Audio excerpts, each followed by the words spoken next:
Education is the most powerful weapon that you can use to change the world, a famous quote by Nelson Mandela.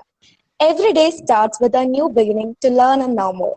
This eagerness is satisfied by gaining knowledge. Good morning, everyone. I'm Corporal Anaka Unikrishnan, here to welcome each one of you to this webinar on National Educational Policy conducted in collaboration with Mara Athanasius College, Kodamangala, TBJ Higher Secondary School, Pindimana, and St. George Higher Secondary School, Kodamangala. Now, let me call upon Chief Officer Biju Varghese of TBJ HSS for the welcome speech. Sir, please.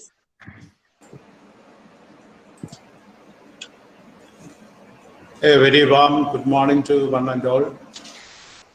ആദരണീയരായ 18 Kerala battalion commanding officer colonel Ranjith P sir, മനുഷ്യാവകാശ പ്രവർത്തകനും എഴുത്തുകാരനുമായ PB Jijeesh, ഏനോമാരായ captain doctor Aby Varghese, Jijo Ittiyavara, എത്രയും പ്രിയപ്പെട്ട cadets, മറ്റു വിദ്യാർത്ഥികൾ, എല്ലാവരെയും ഹാർദവുമായി ഈ വെബിനാറിലേക്ക് ആദ്യമേ തന്നെ സ്വാഗതം ചെയ്യുകയാണ്.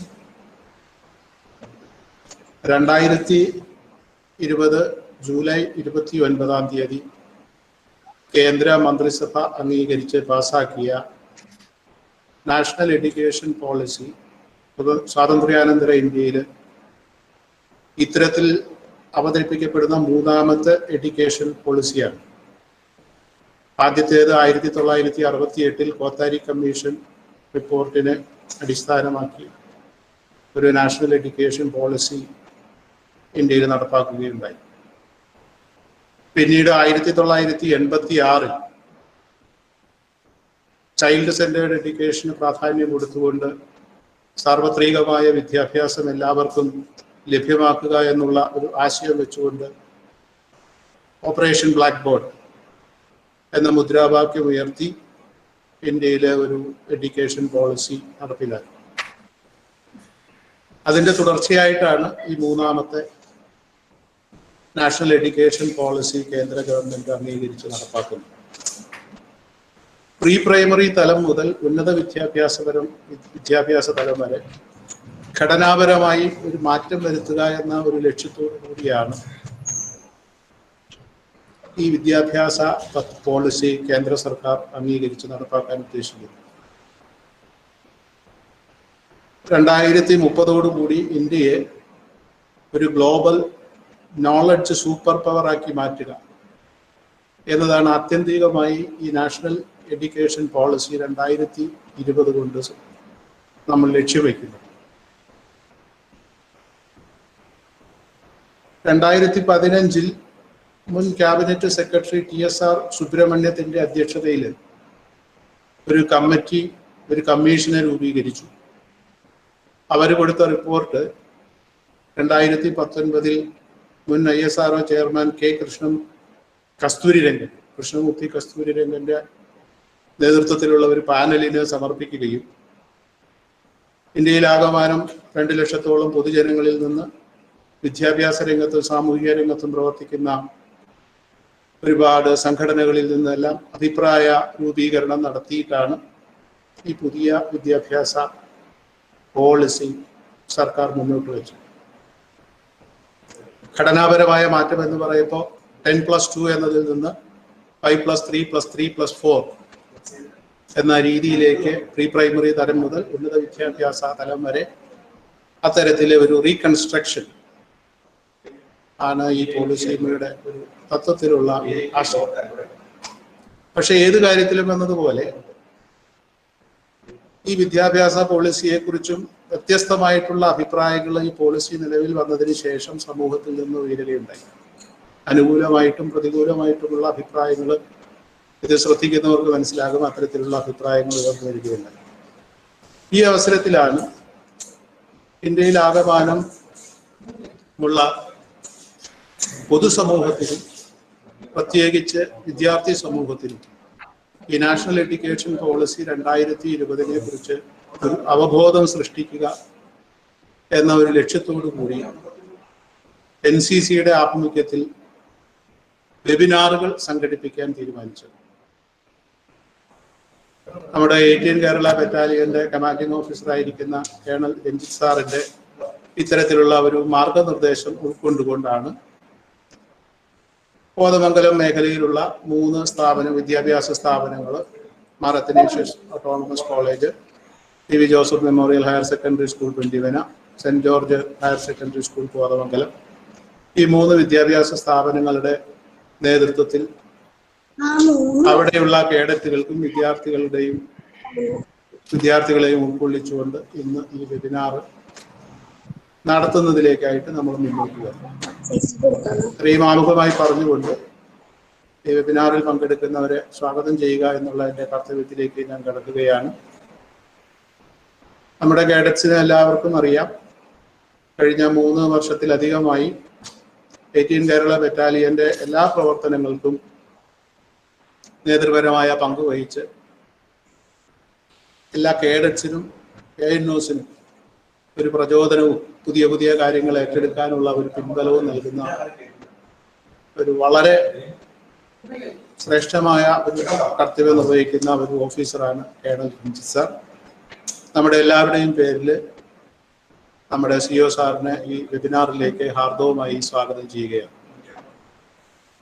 നമ്മുടെ ഈ വെബിനാർ പ്രസന്റേഷന് വന്നിരിക്കുന്നത് ശ്രീ PB ജിജീഷ് സാറാണ്. അദ്ദേഹം, നിങ്ങൾ TV ചാനലൊക്കെ കാണുന്നവരാണെങ്കിൽ പലപ്പോഴും അദ്ദേഹം TV ചാനലിലെ ചർച്ചകളിൽ പങ്കെടുക്കുന്നതൊക്കെ നിങ്ങൾ കണ്ടിട്ടുണ്ടാകും. ഒരു എഴുത്തുകാരനും ആധാറിനെ സംബന്ധിച്ച് Aadhaar how A nation was deceived എന്ന ഒരു പുസ്തകം അദ്ദേഹം എഴുതിയിട്ടുണ്ട്. കേരളത്തിൽ അറിയപ്പെടുന്ന ഒരു മനുഷ്യാവകാശ പ്രവർത്തകൻ, സംസാര സ്വാതന്ത്ര്യം, ആശയപ്രകടന സ്വാതന്ത്ര്യം, ഇത്തരം മേഖലകളിലൊക്കെ പ്രവർത്തിക്കുന്ന ഒരു സാമൂഹ്യ നിരീക്ഷകനും പ്രവർത്തകനുമാണ്. തീർച്ചയായും വിദ്യാഭ്യാസ രംഗത്ത് അവതരിപ്പിക്കപ്പെടുന്ന ഈ നാഷണൽ എഡ്യൂക്കേഷൻ പോളിസിയെ കുറിച്ച് സംസാരിക്കാൻ, ഈ വെബിനാർ അവതരിപ്പിക്കാൻ അദ്ദേഹം ഏതു നിലയിലും നമുക്ക് ലഭിക്കാവുന്ന ഏറ്റവും നല്ല ഒരു പ്രഭാഷകനാണ്. അദ്ദേഹത്തിനെ നമ്മുടെ എല്ലാവരുടെയും പേരിൽ ഞാൻ സ്വാഗതം ചെയ്യുകയാണ്. അടുത്തതായിട്ട് നമ്മുടെ കേഡറ്റ്സ് ആണ്. ലോക്ക്ഡൗൺ കാലത്ത് നിങ്ങൾ വീടുകളിൽ ഇരുന്ന് ഓൺലൈൻ ക്ലാസ്സുകളും ഓൺലൈൻ ട്രെയിനിങ്ങുകളും ഒക്കെ നടത്തുന്നുണ്ട്. അപ്പോൾ അതിൻ്റെ ഭാഗമായിട്ട് ഈ ട്രെയിനിങ്ങും ഈ വെബിനാറിലും നിങ്ങൾ പങ്കെടുക്കുന്നതിൽ കാണിച്ച നിങ്ങളുടെ ആ നല്ല മനസ്സിനെ പ്രത്യേകമായിട്ട് അഭിനന്ദിക്കുകയാണ്. ഈ 3 സ്ഥാപനങ്ങളിലുമുള്ള എല്ലാ NCC കേഡറ്റുകളെയും ഈ വെബിനാറിലേക്ക് ഹാർദവുമായി സ്വാഗതം ചെയ്യും. NCC കേഡറ്റുകളല്ലാത്ത കുട്ടികളും അവരുടെ രക്ഷിതാക്കളും എല്ലാം ഇത് യൂട്യൂബ് വഴിയോ അല്ലെങ്കിൽ ഗൂഗിൾ മീറ്റ് വഴിയോ ഇത് കാണുന്നുണ്ടാകും. എല്ലാവരെയും ഹാർദവം ചെയ്യുന്നു. എല്ലാവർക്കും ഒരിക്കൽ കൂടി സ്നേഹത്തോടെ ഈ വെബിനാറിലേക്ക് സ്വാഗതം ചെയ്തുകൊണ്ട് എൻ്റെ വാക്കുകൾ അവസാനിപ്പിക്കുന്നു. Thank you, sir. Now, let me call upon Lieutenant Colonel Ranjit AP, CO of 18 Kerala Battalion, for the keynote address. Sir, please.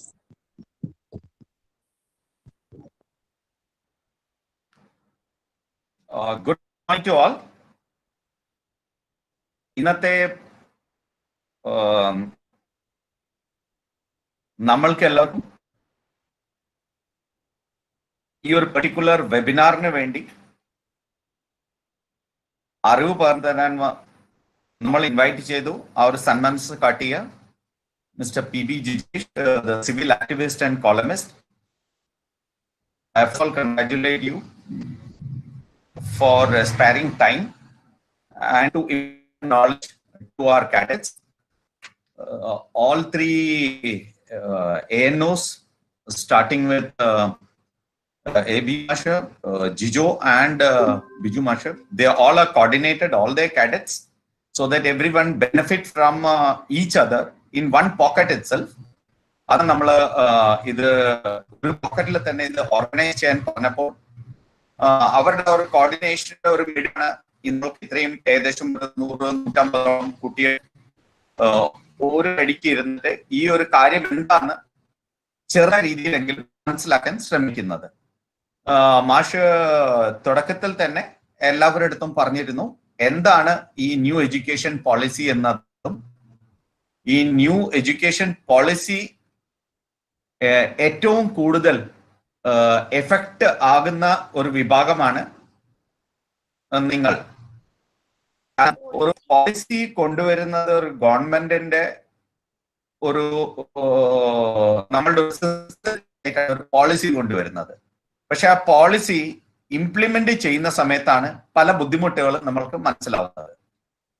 അപ്പൊ നമ്മളെ സംബന്ധിച്ചോളം നമ്മൾ മനസ്സിലാക്കേണ്ട കാര്യം എന്താണോ ഈ ന്യൂ എഡ്യൂക്കേഷൻ പോളിസി, അതിന്റെ പ്രധാനപ്പെട്ട ചേഞ്ചസ് എന്താണ്, ആ ന്യൂ പോളിസി കൊണ്ട് നിങ്ങൾ ഓരോരോ വിദ്യാർത്ഥികളുടെ മുകളിലും എന്താണ് ഇതുകൊണ്ട് വരുത്തുന്ന ചേഞ്ച്.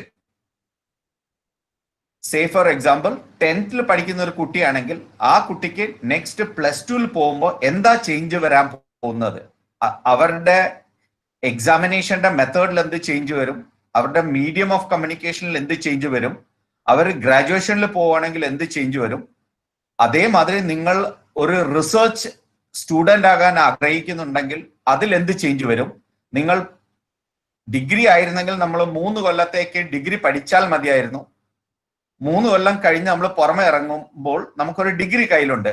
ഈ പോളിസിയിൽ ഒരു പ്രധാനപ്പെട്ട ഒരു വിഷയമാണ് 4 കൊല്ലത്തെ ഡിഗ്രിയുടെ ഒരു ഇത്. അതിൽ തന്നെ 2 കൊല്ലം കഴിഞ്ഞാൽ നിങ്ങൾക്ക് ഡിപ്ലോമ എന്നുള്ളത് കിട്ടും. So that you are got a diploma നിങ്ങളുടെ കയ്യിൽ, and then you are am to face the job employment opportunity പുറമെ. അപ്പൊ നമ്മൾ കോളേജിൽ നിന്ന് 3 കൊല്ലം കഴിഞ്ഞതിന് ശേഷമേ ഒരു +2 എന്നുള്ള ഒരു കുട്ടിയിൽ നിന്ന് ഒരു ഗ്രാജുവേറ്റ് എന്ന കുട്ടിയിലേക്ക് എത്തണമെങ്കിൽ 3 കൊല്ലം. പക്ഷെ ഇവിടെ ന്യൂ എഡ്യൂക്കേഷൻ പോളിസി വരുമ്പോൾ 4 കൊല്ലമാണ് ഡിഗ്രി. ആ 4 കൊല്ലത്തെ ഡിഗ്രി നമ്മൾക്ക് പെട്ടെന്ന് 2 കൊല്ലം കൊണ്ട് നിങ്ങൾ ഡിപ്ലോമ സർട്ടിഫിക്കറ്റ് കയ്യിലായി, പുറമെ പോയാൽ 2 കൊല്ലത്തെ വർക്ക് എക്സ്പീരിയൻസ് ആവും.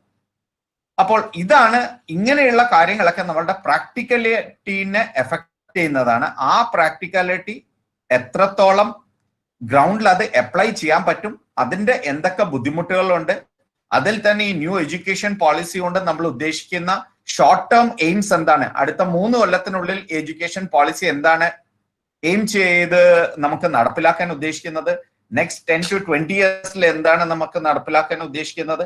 അങ്ങനെ ഒരു ലോങ് ടേം പെർസ്പെക്റ്റീവും ഷോർട്ട് ടേം പെർസ്പെക്റ്റീവും നമ്മൾക്ക് മനസ്സിലാക്കേണ്ടത് വളരെ അത്യാവശ്യമാണ്. Especially for students like you. നിങ്ങൾ ഓരോരുത്തരും പലരും ഗ്രാജുവേഷൻ ഉള്ള സ്റ്റേജിലാണ്. അടുത്ത 2-3 കൊല്ലത്തിൽ എന്ത് എഫക്റ്റാണ് നിങ്ങളുടെ എഡ്യൂക്കേഷൻ കരിയറിൽ മാറ്റം വരുത്താൻ പോകുന്നത്, നമുക്ക് അതിനെ പറ്റിയിട്ട് വളരെ കൃത്യതയോട് കൂടി മനസ്സിലാക്കുകയും ഓരോരുത്തരുടെ മനസ്സിൽ വരുന്ന ഓരോ ചോദ്യങ്ങളും ഈ end after the webinar you can ask the person who was actually honored to impart that sort of an education to you. So ഇതാണ് നമ്മൾ ഈ ഒരു വെബിനാർ കൊണ്ട് നമ്മൾക്ക് എയിം ചെയ്തിട്ട് നമ്മൾ ഒരു നോളജ് നമുക്ക് എത്രമാത്രം കിട്ടുമെന്ന് നമ്മൾ ഉദ്ദേശിക്കുന്നത്. അപ്പൊ പല ചോദ്യങ്ങളും നിങ്ങൾ ഓരോ വിദ്യാർത്ഥികളുടെ മനസ്സിലും ഉണ്ടാവും, എനിക്ക് എവിടെയാണ് എഫക്റ്റ് ആകാൻ പോകുന്നത്, അങ്ങനെയാണെങ്കിൽ ഞാൻ അതിന് എങ്ങനെ വേണം തയ്യാറെടുപ്പ് നടത്താനായിട്ട്. എസ്പെഷ്യലി ഇങ്ങനെ ഒരു പാൻഡമിക്കോട് കൂടി പോകുന്ന സമയത്ത് ആദ്യമൊക്കെ എല്ലാവരും ഇവിടുന്ന് പോയി US-ലോ എവിടെയെങ്കിലും ഒക്കെ നല്ല എഡ്യൂക്കേഷൻ ഇൻസ്റ്റിറ്റ്യൂഷനിൽ പോയി അവിടെ പഠിക്കാൻ ആഗ്രഹിക്കുന്നു. ഇന്ന് നമ്മൾ അതേ സാധനം തന്നെ നമ്മൾ ഓൺലൈനിൽ കൂടി എല്ലാം ചെയ്യുന്നു. അപ്പൊ അങ്ങനെയാണെങ്കിൽ നമ്മുടെ future of the education system in view of the pandemic, how can you put the new education policy based on that and develop your education and your career? So once again, without taking much of the time, I really appreciate once again the guest of honor who was actually spared his time, Mr. Jijesh, to impart the knowledge to our cadets and take this opportunity to welcome you all. And I 100% believe all the cadets will benefit out of the knowledge which is being imparted by him. But I'll request any person who is just sleeping out, he will actually miss out. The reason, please have 1 to 2 questions in your mind. വേറെ മൊത്തം education പോളിസിനെ എന്താക്കും government തലത്തിൽ നിന്നെ പറ്റിയിട്ട് എനിക്ക് ആലോചിക്കേണ്ട ആവശ്യമില്ല. എന്നെ സമയത്തോളം ആലോചിക്കേണ്ടത്, ഞാൻ എന്ന വ്യക്തി 2ാം കൊല്ലം ഡിഗ്രിയിൽ പഠിക്കുന്നു, ഞാൻ എവിടെ എഫക്ട് ആവും, എന്റെ 3ാമത്തെ കൊല്ലം എങ്ങനെ പോകും, എന്റെ റിസർച്ച് എങ്ങനെ പോകും, എന്റെ പോസ്റ്റ് ഗ്രാജുവേഷൻ എങ്ങനെ പോകും, അതായിരിക്കണം എന്റെ മനസ്സിലുള്ള ചോദ്യം. അതിലുള്ള പ്രാക്ടിക്കാലിറ്റി ആയിട്ടുള്ള ചോദ്യങ്ങളായിരിക്കണം നിങ്ങൾ ഓരോരുത്തരുടെയും മനസ്സിൽ ഉണ്ടാവേണ്ടത്. So welcome you all to the webinar, and you will benefit mutually out of the doubts which you are asking and the clarification which I am sure the person who has come to impart the education will be able to give you. All the best for the webinar, and I welcome Mr. Jijesh to do the needful. Thank you. Thank you, sir. Now, let me call upon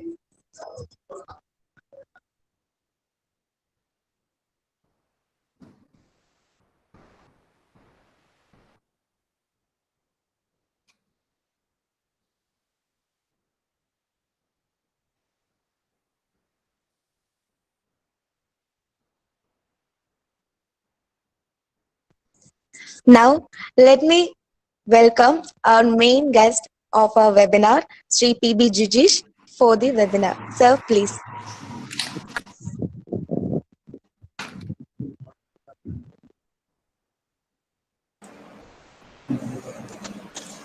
Good morning. First of all, I would like to thank the organizers of this program for inviting me to give a lecture on a subject that is so important as this.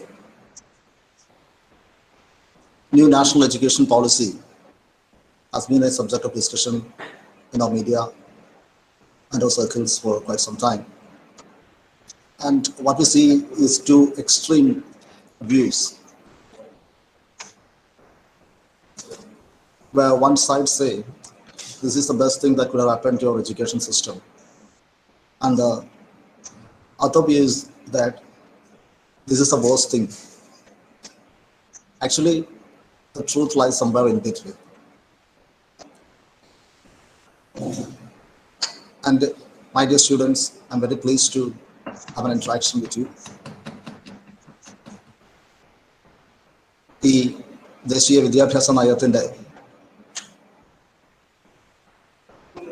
ഗുണപരവും ആശങ്കകൾ ഉയർത്തുന്നതുമായിട്ടുള്ള പല ചർച്ചകൾക്കും നമ്മൾ സാക്ഷ്യം വഹിച്ചിട്ടുണ്ട്. യഥാർത്ഥത്തിൽ ഒരു വിദ്യാർത്ഥികൾ എന്ന നിലയിൽ നിങ്ങൾ ചിന്തിക്കേണ്ടത് ദേശീയ വിദ്യാഭ്യാസ നയം ഏത് തരത്തിലാണ് നിങ്ങളുടെ ജീവിതത്തെ ബാധിക്കാൻ പോകുന്നത് എന്നാണ് ഞാൻ കരുതുന്നത്. എങ്കിലും ഒരു സെമിനാർ എന്ന നിലയിൽ ഇതിൻ്റെ ഇരുവശങ്ങളും നിങ്ങൾക്ക് മുന്നിൽ അവതരിപ്പിക്കാനാണ് ഞാൻ ഉദ്ദേശിക്കുന്നത്. അതുകൊണ്ട് തന്നെ ഈ വിഷയം ദേശീയ വിദ്യാഭ്യാസ നയം പ്രതീക്ഷകളും ആശങ്കകളും എന്ന തരത്തിൽ അവതരിപ്പിക്കാനാണ് ഞാൻ ആഗ്രഹിക്കുന്നത്. കഴിഞ്ഞ കുറേ വർഷങ്ങളായി നമ്മുടെ ഉന്നത വിദ്യാഭ്യാസ മേഖലയിൽ പ്രത്യേകിച്ച് പലതരത്തിലുള്ള വിവാദങ്ങളും ഉയർന്നു വന്നിട്ടുള്ള ഒരു കാലഘട്ടമാണ്. അതുകൊണ്ടായിരിക്കും ഒരു പക്ഷേ ഒരു വിദ്യാഭ്യാസ നയം അവതരിപ്പിക്കപ്പെട്ടപ്പോൾ അതിനെ ഏറ്റവും വിമർശനാത്മകമായി തന്നെ പലരും കാണുവാനുള്ള ഒരു സാഹചര്യമുണ്ടായി.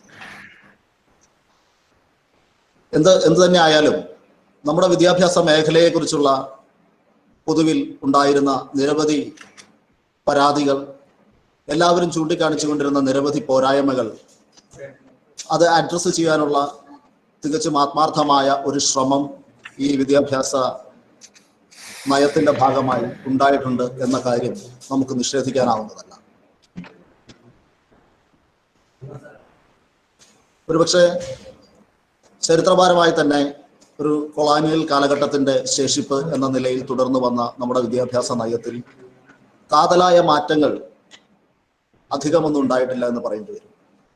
1968-ലും 1986-ലും വിദ്യാഭ്യാസ നയങ്ങളിൽ ചില മാറ്റങ്ങൾ വന്നുവെങ്കിലും നമ്മുടെ വിദ്യാർത്ഥി ജീവിതത്തെ, നമ്മുടെ പഠന കാലഘട്ടത്തെ സർഗാത്മകമാക്കുന്ന തരത്തിലുള്ള കാതലായ മാറ്റങ്ങൾ ഉയർന്നു വരുന്ന ഒരു വിദ്യാഭ്യാസ നയം നമ്മുടെ മുന്നിലേക്ക് എത്തുന്നത് ഒരുപക്ഷെ ചരിത്രത്തിൽ ആദ്യമായിട്ടാണ് എന്ന് നമുക്ക് പറയുന്നു.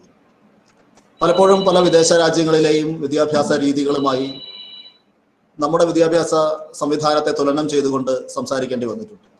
അപ്പോഴൊക്കെ നാം ആഗ്രഹിച്ച പല മാറ്റങ്ങളും അറ്റ്ലീസ്റ്റ് ഇൻ തിയറി നമ്മുടെ വിദ്യാഭ്യാസ നയത്തിന്റെ ഭാഗമാക്കുന്നതിനുള്ള ഒരു ശ്രമം ഈ റിപ്പോർട്ടിൽ കാണാം. അതിൽ തന്നെ ഏറ്റവും കൂടുതൽ ആനന്ദിപ്പിക്കുന്ന കാര്യം, നമ്മുടെ രാജ്യത്ത് നമ്മുടെ ഗവൺമെന്റ് വിദ്യാഭ്യാസ മേഖലയ്ക്ക് ആവശ്യമായ ഊന്നൽ നൽകുന്നില്ല, അതിന് ആവശ്യമായ ഫണ്ടിങ്, പണം കണ്ടെത്തുന്നില്ല എന്ന ഒരു യാഥാർത്ഥ്യം നമ്മുടെ ഗവൺമെന്റും സംവിധാനവും അംഗീകരിക്കാൻ തയ്യാറായി എന്നുള്ളതാണ്. ഈ വിദ്യാഭ്യാസ നയത്തിന്റെ പ്രധാനപ്പെട്ട ഒരു ഊന്നൽ എന്ന് പറയുന്നത് നമ്മുടെ മൊത്തം GDP-യുടെ 6% വിദ്യാഭ്യാസ മേഖലയ്ക്ക് വേണ്ടി നീക്കിവെക്കേണ്ടതുണ്ട് എന്ന ഒരു തിരിച്ചറിവിലേക്ക് നമ്മുടെ സംവിധാനങ്ങൾ ഉണർന്നു എന്നുള്ളതാണ്. ഇതൊരു പുതിയ കാര്യമല്ല. കഴിഞ്ഞ ഒരു അരനൂറ്റാണ്ടായി ഇത്തരത്തിലുള്ള ആവശ്യങ്ങൾ വിവിധ രാഷ്ട്രീയ കക്ഷികളുടെ ഭാഗത്തു നിന്നും ആളുകളുടെ ഭാഗത്തു നിന്നൊക്കെ ഉണ്ടാവുകയും പല റിപ്പോർട്ടുകളിലും ഇത് ഇടം നേടുകയും ചെയ്തിട്ടുണ്ട്. പക്ഷേ അത് പ്രാവർത്തികമാകുന്ന സാഹചര്യം ഉണ്ടായിരുന്നു. എന്നാൽ ഇത്തവണ ഈ വിദ്യാഭ്യാസ നയത്തിന്റെ ഭാഗമായി തന്നെ 6% നമ്മുടെ GDP-യുടെ 6% വിദ്യാഭ്യാസ മേഖലയ്ക്ക് വേണ്ടി ചെലവഴിക്കണം എന്ന ഒരു തീരുമാനം ഉണ്ടായിരുന്നു. നമ്മൾ ഇപ്പോൾ ഏകദേശം 3% മാത്രമാണ് ഈ മേഖലയ്ക്ക് വേണ്ടി ചെലവഴിക്കുന്നത്. വികസിത ജനാധിപത്യ രാജ്യങ്ങളിലെല്ലാം തന്നെ ഒരു സാധാരണ കണ്ടുവരുന്ന ഒരു രീതി GDP-യുടെ 6% വിദ്യാഭ്യാസ മേഖലയ്ക്ക് നീക്കിവെക്കുകയാണ്. ക്യൂബ പോലെ ഹ്യൂമൻ റിസോഴ്സസിന് ഒരുപാട് പ്രാധാന്യം കൊടുക്കുന്ന ചില രാജ്യങ്ങളാകട്ടെ അവരുടെ മൊത്തം ദേശീയ വരുമാനത്തിന്റെ 12.9% വരെ വിദ്യാഭ്യാസത്തിന് വേണ്ടി നീക്കിവെക്കുന്നുണ്ട്. അതുപോലെ തന്നെയാണ് ഗവേഷണ രംഗത്തേക്കുള്ള നമ്മുടെ ചെലവഴിക്കുന്ന തുകയും. നമ്മുടെ രാജ്യം ഏകദേശം 0.69% ഓഫ് GDP മാത്രമാണ് ഒരു ഗവേഷണ മേഖലയ്ക്ക് വേണ്ടിയിട്ട് ചെലവഴിക്കുന്നത്. ആധുനിക ശാസ്ത്ര സാങ്കേതിക ഗവേഷണ രംഗത്തെല്ലാം മുൻപന്തിയിൽ നിൽക്കുന്ന രാജ്യങ്ങൾ, ഇതിപ്പോൾ ഇസ്രായേൽ ആയിക്കോട്ടെ, ചൈനയോ സൗത്ത് കൊറിയയോ അമേരിക്കയോ, ഇങ്ങനെയുള്ള രാജ്യങ്ങളിലെല്ലാം അത് 3%, 4%, 5% അടുത്തുള്ള ഒരു രീതിയിലേക്കാണ് പണം ചെലവഴിക്കുന്നത്. ആ തരത്തിലേക്ക് ഗവേഷണ രംഗത്തും നമ്മുടെ വിദ്യാഭ്യാസ മേഖലയ്ക്ക് വേണ്ടിയിട്ടുള്ള തുക നീക്കിവെക്കേണ്ടതുണ്ട് എന്ന തിരിച്ചറിവോടുകൂടി ഈ റിപ്പോർട്ടിലുണ്ട്. അത്തരത്തിൽ ദീർഘകാല അടിസ്ഥാനത്തിൽ പ്രാവർത്തികമാക്കിയാൽ വളരെ വിപ്ലവകരമായ രീതിയിൽ നമ്മുടെ വിദ്യാഭ്യാസ മേഖലയെ മാറ്റിമറിക്കാൻ സാധിക്കുന്ന തരത്തിലുള്ള നിരവധി നിർദ്ദേശങ്ങൾ ഇതിൽ വന്നിട്ടുണ്ട്. അടുത്തത് ഏറ്റവും പ്രധാനപ്പെട്ട കാര്യം എനിക്ക് തോന്നിയത് നമ്മുടെ സ്കൂൾ വിദ്യാഭ്യാസ രംഗത്ത് കൊണ്ടുവരാൻ ശ്രമിച്ചിട്ടുള്ള മാറ്റങ്ങളാണ്. പരമ്പരാഗതമായി നമ്മുടെ നാട്ടിൽ നിലവിലുള്ള +2 എന്ന സംവിധാനം, 10 വരെ സ്കൂൾ, അതിനുശേഷം 2 വർഷം സെക്കൻഡറി വിദ്യാഭ്യാസം എന്ന രീതി മാറ്റിക്കൊണ്ട് 5+3+3+4 എന്ന തരത്തിലേക്ക് ഈ വിദ്യാഭ്യാസ സംവിധാനത്തെ മാറ്റിയിരുന്നു. അതിൽ പ്രീ സ്കൂൾ കൂടി പ്രൈമറി വിദ്യാഭ്യാസത്തിന്റെ ഭാഗമായി ചേർത്തുകൊണ്ട് 3 വയസ്സ് മുതൽ കുട്ടിയുടെ വിദ്യാഭ്യാസ ആവശ്യങ്ങളെ അംഗീകരിക്കുന്ന തരത്തിലേക്ക് വിദ്യാഭ്യാസ നയം മാറുന്നു. ഇത് വളരെ സുപ്രധാനമായ ഒരു ഡെവലപ്മെന്റ് ആണ്, പ്രത്യേകിച്ചും ഇന്ത്യ പോലെ ഒരു വികസ്വര രാജ്യത്ത്. കാരണം സ്വാതന്ത്ര്യാനന്തര ഭാരതത്തിൽ വളരെ സുപ്രധാനമായ ഒരു മുന്നേറ്റമായിരുന്നു 2009 റൈറ്റ് ടു എഡ്യൂക്കേഷൻ ആക്ട് എന്ന് പറയുന്നത്, വിദ്യാഭ്യാസ നിയമം എന്ന് പറയുന്നത്. ആ നിയമത്തിലൂടെ വിദ്യാഭ്യാസം എന്നത് നമ്മുടെ ഭരണഘടനയുടെ മൗലിക അവകാശങ്ങളുടെ, ഭരണഘടന രാജ്യത്തെ പൗരന്മാർക്ക് ഉറപ്പു നൽകുന്ന മൗലിക അവകാശങ്ങളുടെ ഭാഗമായി 6 വയസ്സ് മുതൽ ഒരു വിദ്യാർത്ഥിയുടെ, ഒരു കുട്ടിയുടെ വിദ്യാഭ്യാസം എന്നത് നമ്മുടെ ഭരണകൂടത്തിന്റെ, നമ്മുടെ ഗവൺമെന്റിന്റെ ബാധ്യതയായി മാറുന്ന ഒരു സാഹചര്യത്തിലേക്ക് വന്നു. അതൊരു അവകാശമായി ആർക്കും ക്ലെയിം ചെയ്യാവുന്ന തരത്തിലുള്ള രീതിയിലേക്ക് മാറുന്നു. അത് ഇനി മുതൽ അത് 3 വയസ്സ് മുതൽ 18 വയസ്സ് വരെ, 6 വയസ്സ് മുതൽ 16 വയസ്സ് വരെ, 14 വയസ്സ് വരെ എന്നുള്ളതിൽ നിന്ന് ഇപ്പോൾ അത് 3 വയസ്സ് മുതൽ 18 വയസ്സ് വരെ ഈ വിദ്യാഭ്യാസത്തിനുള്ള അവകാശം രാജ്യത്തെ പൗരന്മാർക്ക് ഉണ്ടായിരിക്കുമെന്ന് പറയുന്നത് ചെറിയ കാര്യമല്ല. പ്രത്യേകിച്ചും ജനസംഖ്യയുടെ പകുതിയിലേറെ ആളുകൾ സോകോൾഡ് പോവർട്ടി ലൈനിന് താഴെ ജീവിക്കുന്ന ഇന്ത്യ പോലെയുള്ള ഒരു രാജ്യം. ഒരുപാട് വിദ്യാർത്ഥികൾ എപ്പോഴും സ്കൂളിൽ നമുക്ക് ഒരുപക്ഷെ കേരളത്തിൽ ജീവിക്കുന്ന നമുക്ക് അതിൻ്റെ ആ ഒരു പ്രതിസന്ധിയുടെ ആഴം മനസ്സിലാക്കാൻ ബുദ്ധിമുട്ടുണ്ടാകും. കിലോമീറ്ററുകൾ നടന്ന് സ്കൂളിൽ പോകേണ്ടി വരിക, ഭക്ഷണം കഴിക്കാനില്ലാത്തത് കൊണ്ട് മാത്രം സ്കൂളിൽ പോകാൻ കഴിയാതെ വരുന്ന, സ്കൂളിൽ നിന്ന് പുറത്തു പോകേണ്ടി വരുന്ന ലക്ഷക്കണക്കിന്, കോടിക്കണക്കിന് വിദ്യാർത്ഥികളുള്ള ഒരു രാജ്യമാണ് നമ്മുടെ. ഏകദേശം 25% മാത്രമാണ് നമ്മുടെ ഒരു സ്കൂൾ എൻറോൾമെന്റ് റേറ്റ് എന്ന് പറയുന്നത്. അത് 50% എത്തിക്കുക, 100% എത്തിക്കുക 2030 കൂടി എന്നുള്ളതാണ് ഈ വിദ്യാഭ്യാസ നയം മുന്നോട്ട് വയ്ക്കുന്ന ഒരു ലക്ഷ്യങ്ങളിൽ ഒന്ന്. പക്ഷേ അത് നടപ്പിലാക്കുമ്പോൾ ഉച്ചക്കഞ്ഞിക്ക് പുറമെ രാവിലത്തെ പ്രഭാത ഭക്ഷണം കൂടി വിദ്യാർത്ഥികൾക്ക് നൽകുന്ന ഒരു സംവിധാനത്തിലേക്ക് സ്കൂൾ വിദ്യാഭ്യാസത്തെ മാറ്റി എഴുതുന്നത് ഒരുപക്ഷെ നമുക്ക് എത്രമാത്രം പ്രധാനമാണ് എന്ന് മനസ്സിലായിക്കൊള്ളണമെന്നില്ല. പക്ഷേ ഇന്ത്യ ആസ് എ ഹോൾ ഒരു നാഷനായിട്ട് എടുത്തു കഴിഞ്ഞാൽ അത് വളരെ പ്രധാനപ്പെട്ട ഒരു ഡെവലപ്മെന്റ് ആണ് എന്ന് പറയാതെ വയ്യ. ഈ മാറ്റങ്ങളെക്കുറിച്ചുള്ള ചർച്ചകളെല്ലാം നടക്കുമ്പോൾ നമ്മൾ ഒരു വിചാരിക്കുന്ന നമ്മൾ വളരെ പ്രിജുഡിസ്ഡ് ആയിട്ടാണ് പല ആളുകൾ ഇതിനെ കാണുന്നത്.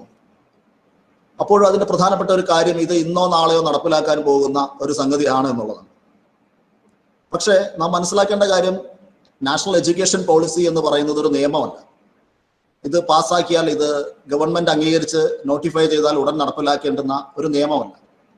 2040 വരെയുള്ള സുദീർഘമായ ഒരു കാലഘട്ടത്തിലേക്ക് രാജ്യത്തിന്റെ വിദ്യാഭ്യാസ രംഗം എങ്ങനെ മുന്നോട്ട് പോകണം എന്നുള്ളതിനെ കുറിച്ചുള്ള ഒരു മാർഗനിർദ്ദേശമാണ്, ഒരു മാർഗരേഖയാണ് ഈ പോളിസി മുന്നോട്ട് വയ്ക്കുന്നത്. വിദ്യാഭ്യാസം എന്ന് നമുക്ക് എല്ലാവർക്കും അറിയാവുന്നത് പോലെ തന്നെ ഒരു കൺകറന്റ് ലിസ്റ്റിൽ വരുന്ന ഒരു സബ്ജക്റ്റാണ്. ഭരണഘടനയുടെ 7th ഷെഡ്യൂൾ ഉൾപ്പെടുത്തിയിട്ടുള്ള, അതായത് കേന്ദ്ര സർക്കാരിനും സംസ്ഥാന സർക്കാരുകൾക്കും തീരുമാനങ്ങൾ എടുക്കുവാനും നടപ്പിലാക്കുവാനും അധികാരമുള്ള ഒരു മേഖല. അങ്ങനെയാണ് നമ്മുടെ ഭരണഘടനയിൽ കാര്യങ്ങൾ ക്രമീകരിക്കപ്പെട്ടിട്ടുള്ളത്. ഒരു ഫെഡറൽ സംവിധാനത്തെ അംഗീകരിക്കുന്ന ഒരു രാജ്യമാണ് ഇന്ത്യ. അപ്പോൾ അതിൽ വളരെ കൃത്യമായിട്ട് പറഞ്ഞിട്ടുണ്ട് ഏതൊക്കെ മേഖലകളാണ് സംസ്ഥാന സർക്കാരുകൾ തീരുമാനമെടുക്കേണ്ടത്, ഏതൊക്കെ മേഖലകളിലാണ് കേന്ദ്ര ഗവൺമെന്റ്, പാർലമെന്റ് നിയമനിർമ്മാണം നടത്തേണ്ടത്, നിയന്ത്രിക്കേണ്ടത് എന്നതിനെ സംബന്ധിച്ചല്ല. വിദ്യാഭ്യാസ മേഖല എന്ന് പറഞ്ഞാൽ കേന്ദ്ര സംസ്ഥാന സർക്കാരുകൾക്ക് തുല്യമായ അവകാശങ്ങളുള്ള ഒരു മേഖലയാണ്. നമുക്കറിയാം, നമ്മുടെ രാജ്യത്തെ വളരെ കുറച്ച് കേന്ദ്ര സർവകലാശാലകൾ മാത്രമാണ്. ഭൂരിപക്ഷം സർവകലാശാലകളും വിദ്യാഭ്യാസ സ്ഥാപനങ്ങളും എല്ലാം സംസ്ഥാന സർക്കാരുകളുടെ കീഴിലാണ്. അപ്പോൾ കേന്ദ്ര ഗവൺമെന്റ് ഒരു നയം മുന്നോട്ട് വയ്ക്കുമ്പോൾ തീർച്ചയായും സംസ്ഥാന സർക്കാരുകളുടെ കൂടി വിവിധ പ്രദേശങ്ങളിലെ നാനാതരത്തിലുള്ള രാഷ്ട്രീയ അഭിപ്രായങ്ങളുള്ള, ചായ്വുകളുള്ള സംസ്ഥാന സർക്കാരുകളെ കൂടി വിശ്വാസത്തിലെടുത്തുകൊണ്ട് ഓരോ സംസ്ഥാനത്തെയും പ്രത്യേകതകൾ പരിഗണിച്ചുകൊണ്ട് അവരുടെ കൂടി താല്പര്യങ്ങൾ ഉൾച്ചേർത്തുകൊണ്ട് നടപ്പിലാക്കേണ്ടുന്ന ഒരു പദ്ധതിയാണ് ഈ ഒരു ദേശീയ തലത്തിലൊരു വിദ്യാഭ്യാസ നയം രൂപീകരിക്കുമ്പോൾ. അതുകൊണ്ട് തന്നെ രാജ്യത്തെ 2.5 ലക്ഷത്തിൽ പരം വരുന്ന ഗ്രാമപഞ്ചായത്തുകളുടെയും 6600-ലേറെ വരുന്ന ബ്ലോക്ക് പഞ്ചായത്തുകളുടെയും 6000-ലേറെ വരുന്ന വിവിധ മുനിസിപ്പാലിറ്റികളുടെയും കോർപ്പറേഷനുകളുടെയും എല്ലാം അഭിപ്രായങ്ങൾ സ്വരുകൂട്ടിയതിനു ശേഷമാണ് ഇത്തരത്തിലുള്ളൊരു വിദ്യാഭ്യാസ നയം രൂപീകരിച്ചത് എന്ന് കമ്മിറ്റിയുടെ റിപ്പോർട്ടിൽ പറയുന്നുണ്ട്. തരത്തിലുള്ള ഒരു വൈഡ് കൺസൾട്ടേഷൻ ഇക്കാര്യത്തിൽ ഉണ്ടായിരുന്നു എന്നാണ് നമ്മളോട് ഗവൺമെന്റ് പറയുന്നത്. സ്കൂൾ വിദ്യാഭ്യാസ രംഗത്ത് വളരെ വിവാദമുണ്ടാക്കിയ, ഒരുപക്ഷെ ഈ വിദ്യാഭ്യാസ നയം മുന്നോട്ട് വന്നതിന് ശേഷം ഏറ്റവും കൂടുതൽ മിസ്അണ്ടർസ്റ്റാൻഡ് ചെയ്യപ്പെട്ടിട്ടുള്ള ഒരു വിഷയം കൂടി അതായിരുന്നു. പ്രാഥമിക വിദ്യാഭ്യാസം എന്നത് മാതൃഭാഷയിൽ തന്നെ ആയിരിക്കണമെന്ന് ഈ വിദ്യാഭ്യാസ നയം നിഷ്കർഷിക്കുന്നു എന്നായിരുന്നു ഒരു പരാതി. അത് വളരെ അധികം വിവാദങ്ങൾക്ക് വഴിവെച്ചു. കാരണം നമ്മുടെ രാജ്യത്ത്, പ്രത്യേകിച്ചും കേരളം പോലെയുള്ള സംസ്ഥാനങ്ങളിൽ പലപ്പോഴും മാതാപിതാക്കൾക്ക് ജോലിയുടെ ഭാഗമായി മറ്റു സംസ്ഥാനങ്ങളിലേക്ക് മാറി താമസിക്കേണ്ടി വരാം. അപ്പോൾ ഒരു കുട്ടി 4 വയസ്സ് വരെ, അല്ലെങ്കിൽ 5 വയസ്സ് വരെ, അല്ലെങ്കിൽ പ്രൈമറി സ്കൂൾ ഘട്ടം വരെ, അല്ലെങ്കിൽ സെക്കൻഡറി സ്കൂൾ ഘട്ടം വരെ നമ്മുടെ കേരളത്തിൽ പഠിക്കുകയും അത് ഇംഗ്ലീഷിലോ മലയാളത്തിലോ അവൻ സ്കൂൾ വിദ്യാഭ്യാസം പൂർത്തിയാക്കുകയും പിന്നീട് മറ്റൊരു സംസ്ഥാനത്തിലേക്ക് ചെന്ന് കഴിയുമ്പോൾ അവിടുത്തെ മാതൃഭാഷയിൽ പഠനം തുടരുകയും ചെയ്യേണ്ടി വരുന്ന ഒരു സാഹചര്യം ഉണ്ടാകുന്നത് വലിയ പ്രതിസന്ധി സൃഷ്ടിക്കും. ഒരു ഇന്റർസ്റ്റേറ്റ് മൈഗ്രേഷനുള്ള സാധ്യതകൾ ഇല്ലാതാക്കുന്ന തരത്തിലേക്ക്, അത് രാജ്യത്തെ ജനങ്ങളുടെ അവസരങ്ങൾ ഇല്ലാതാക്കുന്ന തരത്തിലേക്ക് അത് മാറുവാനുള്ള സാധ്യത ഉള്ളതുകൊണ്ടാണ് ഇത്രയധികം എതിർപ്പ് ഈ ഒരു വിഷയത്തെ ചൊല്ലി ഉയർന്നു വന്നത്. മാത്രമല്ല, ഇംഗ്ലീഷ് എന്ന് പറയുന്നത് ഇന്നൊരു ഗ്ലോബൽ ലാംഗ്വേജ് ആണ്. ഇംഗ്ലീഷിന് മേലുള്ള കമാൻഡ് എന്ന് പറയുന്നത് ഒരു മനുഷ്യന്റെ സക്സസ് അളക്കുന്നതിനുള്ള ഒരു ഏകകമായി പരിഗണിക്കപ്പെടുന്ന ഒരു കാലഘട്ടം കൂടിയാണ്. അതിന്റെ ശരിതെറ്റുകളിലേക്ക് ഞാൻ കടക്കുന്നില്ല, പക്ഷേ അതാണ് യാഥാർത്ഥ്യം. ആ സമയത്ത് നമുക്കൊരു കോമൺ ലാംഗ്വേജ് ഉണ്ടാകുക എന്ന് പറയുന്നത് വളരെ പ്രധാനമാണ്. ഹിന്ദി പോലെയുള്ള ഒരു ലാംഗ്വേജ് ഇമ്പോസ് ചെയ്യുക എന്ന് പറയുന്നതിന് മറ്റ് രാഷ്ട്രീയവും മറ്റ് വംശീയവുമായ പല തടസ്സങ്ങൾ ഉണ്ടാകുന്ന സ്ഥിതിക്ക് ചരിത്രപരമായ കാരണങ്ങളാൽ തന്നെ ഇംഗ്ലീഷ് തന്നെയാണ് നമ്മുടെ ഒരു കോമൺ ലാംഗ്വേജ് എന്ന് പറയുന്നത്. അത്തരത്തിൽ ഈ പഠന മാധ്യമത്തെ ഏതെങ്കിലും ഒരു പ്രത്യേക ഭാഷയിലേക്ക് മാത്രം ഒതുക്കുന്നതിനെതിരെയുള്ള നിരവധി ക്യാമ്പയിൻസ് ഉയർന്നു വരികയാണ്. പക്ഷെ ഈ വിദ്യാഭ്യാസ നയത്തിൽ ഒരിടത്തും നിർബന്ധമായും ഈ മാതൃഭാഷയിലായിരിക്കണം ഒരു കുട്ടി അഭ്യസിക്കേണ്ടത് എന്ന് പറയുന്നില്ല എന്നതാണ് യാഥാർത്ഥ്യം. ഒരുപക്ഷെ നമ്മുടെ ഭരണഘടനാ പദ്ധതിയുടെ ഭാഗം കൂടിയാണ് ഈ മാതൃഭാഷയിലുള്ള പ്രാഥമിക വിദ്യാഭ്യാസം എന്ന് പറയുന്നത്. ഭരണഘടനയിലെ ആർട്ടിക്കിൾ 350A അതിൽ വളരെ കൃത്യമായി ഓരോ പ്രദേശത്തെയും മാതൃഭാഷയുടെ, പ്രത്യേകിച്ച് ഭാഷാ ന്യൂനപക്ഷങ്ങളുടെ അവകാശങ്ങൾ സംരക്ഷിക്കേണ്ടതിനെ കുറിച്ചും അവരുടെ ഭാഷയിൽ വിദ്യാഭ്യാസം കുട്ടികൾക്ക് സ്കൂളിൽ ലഭ്യമാക്കേണ്ടതിന് ആവശ്യകതയെക്കുറിച്ചും പറയുന്നു. 2009 ദേശീയ വിദ്യാഭ്യാസ നിയമത്തിലും റൈറ്റ് ടു എഡ്യൂക്കേഷൻ ആക്ടിലും മാതൃഭാഷയുടെ പ്രാധാന്യം ഉയർന്നു വരുന്നുണ്ട്. അപ്പൊ അതൊരു വലിയ വിവാദമായി കാണേണ്ടതില്ല എന്നും അതൊരു ഭരണതലത്തിൽ ഒരു ഇംപ്ലിമെന്റേഷന്റെ തലത്തിൽ സംസ്ഥാന കേന്ദ്ര സർക്കാരുകൾ കൂടിയാലോചിച്ച് നടപ്പിലാക്കേണ്ടുന്ന ഒരു വിഷയമാണെന്നും അതുകൊണ്ട് പരിഹരിക്കപ്പെടാവുന്ന വിഷയമേ ഉള്ളൂ എന്നുമാണ് പ്രാഥമികമായിട്ടും എനിക്ക് അതിൽ നിന്ന് മനസ്സിലാക്കാൻ കഴിയുന്നത്. ഇതിൽ ഏറ്റവും പ്രോഗ്രസീവായിട്ടുള്ള ഒരു നിർദ്ദേശമായിട്ട് എനിക്ക് തോന്നിയിട്ടുള്ളത് പഠന സംവിധാനങ്ങളുടെ ഒരു വൈവിധ്യവൽക്കരണം. വൈവിധ്യവൽക്കരണം എന്ന് പറയുന്നത് പഠനത്തെ സർഗാത്മകമാക്കുന്നതിന് വേണ്ടിയിട്ടുള്ള നിരവധി നിർദ്ദേശങ്ങൾ ഇതിൽ ഉൾക്കൊണ്ടിരിക്കുന്നുണ്ട്. നമ്മുടെ നിലവിലുള്ള സ്കൂൾ സംവിധാനത്തിന് കീഴിൽ നേരത്തെ ആരൊക്കെയോ നിശ്ചയിച്ചു വെച്ചിരിക്കുന്ന ചില ചാലുകളിലൂടെ മാത്രമേ ഒരു വിദ്യാർത്ഥിയുടെ പഠനാനുഭവങ്ങൾ കടന്നു പോകാൻ കഴിയൂ എന്ന സാഹചര്യം ഉണ്ടായിരുന്നു. ഇപ്പോൾ +2 ഘട്ടത്തിലേക്ക് കിടക്കുമ്പോൾ ഒന്നെങ്കിൽ കൊമേഴ്സ്, അല്ലെങ്കിൽ സയൻസ്, അല്ലെങ്കിൽ ഹ്യൂമാനിറ്റീസ്, അങ്ങനെ 3 വളരെ റിജിഡ് ആയിട്ടുള്ള കമ്പാർട്ട്മെന്റലൈസ് ചെയ്യപ്പെട്ട ഒരു സംവിധാനമായിരുന്നു നമ്മുടെ വിദ്യാഭ്യാസ രംഗം എന്ന് പറയുന്നത്. ഒരു വിദ്യാർത്ഥിയുടെ സ്വാഭാവികമായ അഭിരുചികൾക്ക് അനുസരിച്ച് മുന്നോട്ട് പോകുവാൻ കഴിയുന്ന യാതൊരു സാഹചര്യവും നിലവിലുണ്ടായിരുന്നു. അതിനെ മറികടക്കേണ്ടതുണ്ട് എന്ന ഒരു തിരിച്ചറിവിലേക്ക് നമ്മുടെ സംവിധാനം എത്തിച്ചേരുന്നു എന്നുള്ളത് ചെറിയ കാര്യമല്ല. പലപ്പോഴും ഫിസിക്സ് ഏറെ ഇഷ്ടപ്പെടുന്ന ഒരു കുട്ടിക്ക് അവന്റെ അടുത്ത ഏറ്റവും ഫേവറേറ്റ് ആയിട്ടുള്ള സബ്ജക്റ്റുകൾക്ക് പൊളിറ്റിക്കൽ സയൻസ് ആകാം, അല്ലെങ്കിൽ എക്കണോമിക്സ് ആകാം, ഹിസ്റ്ററി ആകാം. നിലവിലെ വിദ്യാഭ്യാസ സംവിധാനത്തിന് കീഴിൽ ഈ ശാസ്ത്ര പഠനവും നമ്മൾ പറയുന്ന മാനവിക ഹ്യൂമാനിറ്റീസ് സബ്ജക്റ്റിന് കീഴിൽ വരുന്ന സാഹചര്യവും നിലവിൽ എങ്ങനെയാണ് ഒരു മനുഷ്യന്റെ സ്വാഭാവികമായ അഭിരുചികളെ ഈ വിദ്യാഭ്യാസ സമ്പ്രദായം കെടുത്തിക്കളയുന്നത് എന്നതിനെ കുറിച്ച് നിരവധി വിമർശനങ്ങൾ ഉയർന്നു വന്നതിൽ ചൂണ്ടിക്കാണിക്കപ്പെട്ട പ്രധാനപ്പെട്ട ഒരു കാര്യമാണ് ഇങ്ങനെ വിദ്യാർത്ഥികളുടെ സ്വാഭാവികമായ സർഗാത്മക വളർച്ചയെ സഹായിക്കുന്ന തരത്തിലേക്ക് വിദ്യാഭ്യാസ സംവിധാനം മാറുന്നില്ല എന്നുള്ളത്. അത് സ്കൂൾ വിദ്യാഭ്യാസ ഘട്ടം മുതൽ അങ്ങനെ തന്നെയാണ്. നമ്മൾ പരീക്ഷകൾക്ക് വേണ്ടി പഠിക്കുന്ന ഒരു സമൂഹമാണ്. പരീക്ഷകൾക്ക് വേണ്ടി പഠിക്കുന്നു, വളരെ അധികം കാര്യങ്ങൾ കാണാതെ പഠിക്കുന്നു, അത് പരീക്ഷയ്ക്ക് എഴുതി വെക്കുന്നു, അതിന്റെ മാർക്ക് നമുക്ക് ലഭിക്കുന്നു, അതിനെക്കുറിച്ചുള്ള ഇവാലുവേഷൻസ് നമ്മുടെ അധ്യാപകർ തരുന്നു. ഇതിലൊന്നും കുട്ടിയുടെ റോൾ ഡിഫൈൻ ചെയ്യപ്പെട്ടിട്ടില്ല. എന്നാൽ പുതിയ വിദ്യാഭ്യാസ സംവിധാനത്തിന് കീഴിൽ ഈ ആദ്യത്തെ 5 വർഷം വരുന്ന ഫൗണ്ടേഷൻ തലം മുതൽ അത് കളികളിലൂടെ കുട്ടികൾക്ക് പഠിക്കുവാനുള്ള ഒരു സമയം ഒരുക്കുന്ന പീരിയഡാണ്. അതിനുശേഷം 6ാം ക്ലാസ് മുതൽ വരുന്ന ഘട്ടത്തിൽ കുട്ടികൾക്ക് വൊക്കേഷണൽ ട്രെയിനിങ് നൽകുന്നു. വൊക്കേഷണൽ ട്രെയിനിങ് എന്ന് പറഞ്ഞാൽ അവന്റെ ജീവിതത്തിലേക്ക് ആവശ്യമായ, അവന് താല്പര്യമായിട്ടുള്ള സ്കിൽസ് ഇമ്പാർട്ട് ചെയ്യുന്നു. ഇപ്പൊ കാർപ്പൻട്രി ആകാം, പ്ലംബിംഗ് ആവാം, അല്ലെങ്കിൽ ഒരു ഓട്ടോമൊബൈൽ റിപ്പയർ ചെയ്യുന്നതാകാം. അങ്ങനെ അവന്റെ ജീവിതത്തിൽ ആവശ്യം വരുന്ന ചില സ്കില്ലുകൾ കുട്ടികൾക്ക് ഇമ്പാർട്ട് ചെയ്യാൻ കഴിയുന്ന തരത്തിലേക്ക് ഈ വിദ്യാഭ്യാസ സംവിധാനത്തെ മാറ്റുന്നു. ആ വിദ്യാഭ്യാസ സംവിധാനത്തിന് കീഴിൽ വർഷത്തിൽ 10 ദിവസമെങ്കിലും ബാഗ്ലെസ് ഡേയ്സ് ആയിരിക്കണം. കുട്ടിക്ക് പുസ്തകങ്ങളും ബാഗുമായിട്ട് സ്കൂളിലേക്ക് പോകേണ്ടാത്ത ദിവസങ്ങൾ. ഈ 10 ദിവസങ്ങളിൽ അവനവന് ഇഷ്ടമുള്ള സ്കിൽസ് സെലക്ട് ചെയ്യാനും അത് കുട്ടികൾക്ക് ഒരു ഫണ്ണായി പഠിപ്പിക്കുവാനും കഴിയുന്ന തരത്തിലേക്ക് വിദ്യാഭ്യാസ സംവിധാനത്തെ മാറ്റുന്നതിനുള്ള വളരെ ഗുണപരമായ ഒരു തീരുമാനം, വളരെ ധനാത്മകമായ ഒരു നിർദ്ദേശം ഇത് നമുക്ക് കാണുവാൻ വേണ്ടി കഴിയും. പലപ്പോഴും നമ്മുടെ വിദ്യാഭ്യാസ സംവിധാനത്തിന് കീഴിൽ ഇപ്പോൾ കരിക്കുലം റിലേറ്റഡ് ആക്ടിവിറ്റീസും എക്സ്ട്രാ കരിക്കുലർ ആക്ടിവിറ്റീസും വളരെ വ്യത്യസ്തമായ തലങ്ങളിലാണ് നമ്മൾ കാണുന്നത്. പലപ്പോഴും അധ്യാപകരും വിദ്യാർത്ഥികളും ഈ എക്സ്ട്രാ കരിക്കുലർ ആക്ടിവിറ്റീസിനോട് ആഭിമുഖ്യം പുലർത്താത്ത ഒരു സാഹചര്യമുണ്ട്, പ്രത്യേകിച്ചും പാരൻസ് ഒക്കെ. ഈ കരിക്കുലർ റിലേറ്റഡ് ആക്ടിവിറ്റീസും എക്സ്ട്രാ കരിക്കുലർ ആക്ടിവിറ്റീസും തമ്മിലുള്ള ഒരു ബോർഡർ, ഒരു ബാരിയർ ഇല്ലാതാക്കുന്ന തരത്തിലുള്ള നിർദ്ദേശങ്ങൾ ഈ വിദ്യാഭ്യാസ നയത്തിൽ നമുക്ക് കാണാൻ കഴിയും. അതുപോലെ തന്നെ സ്റ്റുഡൻസിന്റെ ഇവാലുവേഷൻ എന്ന് പറയുന്നത്, ഇപ്പോൾ ഒരു കുട്ടിയെ ഇവാലുവേറ്റ് ചെയ്യുന്നത് അധ്യാപകരാണ്. എന്നാൽ ഇനി കുട്ടികൾക്ക് ഒരു സെൽഫ് അസസ്മെന്റിനുള്ള ഒരു സാഹചര്യം കൂടി, അധ്യാപകർ എഴുതി നൽകുന്ന പ്രോഗ്രസ് റിപ്പോർട്ടും അവരുടെ റിമാർക്സിനും അപ്പുറത്തേക്ക് ഒരു കുട്ടി സ്വയം തന്നെ കുറിച്ച് എങ്ങനെ വിലയിരുത്തുന്നു എന്നുകൂടി രേഖപ്പെടുത്തുന്നതിനുള്ള ഒരു ഓപ്പർച്യൂണിറ്റി.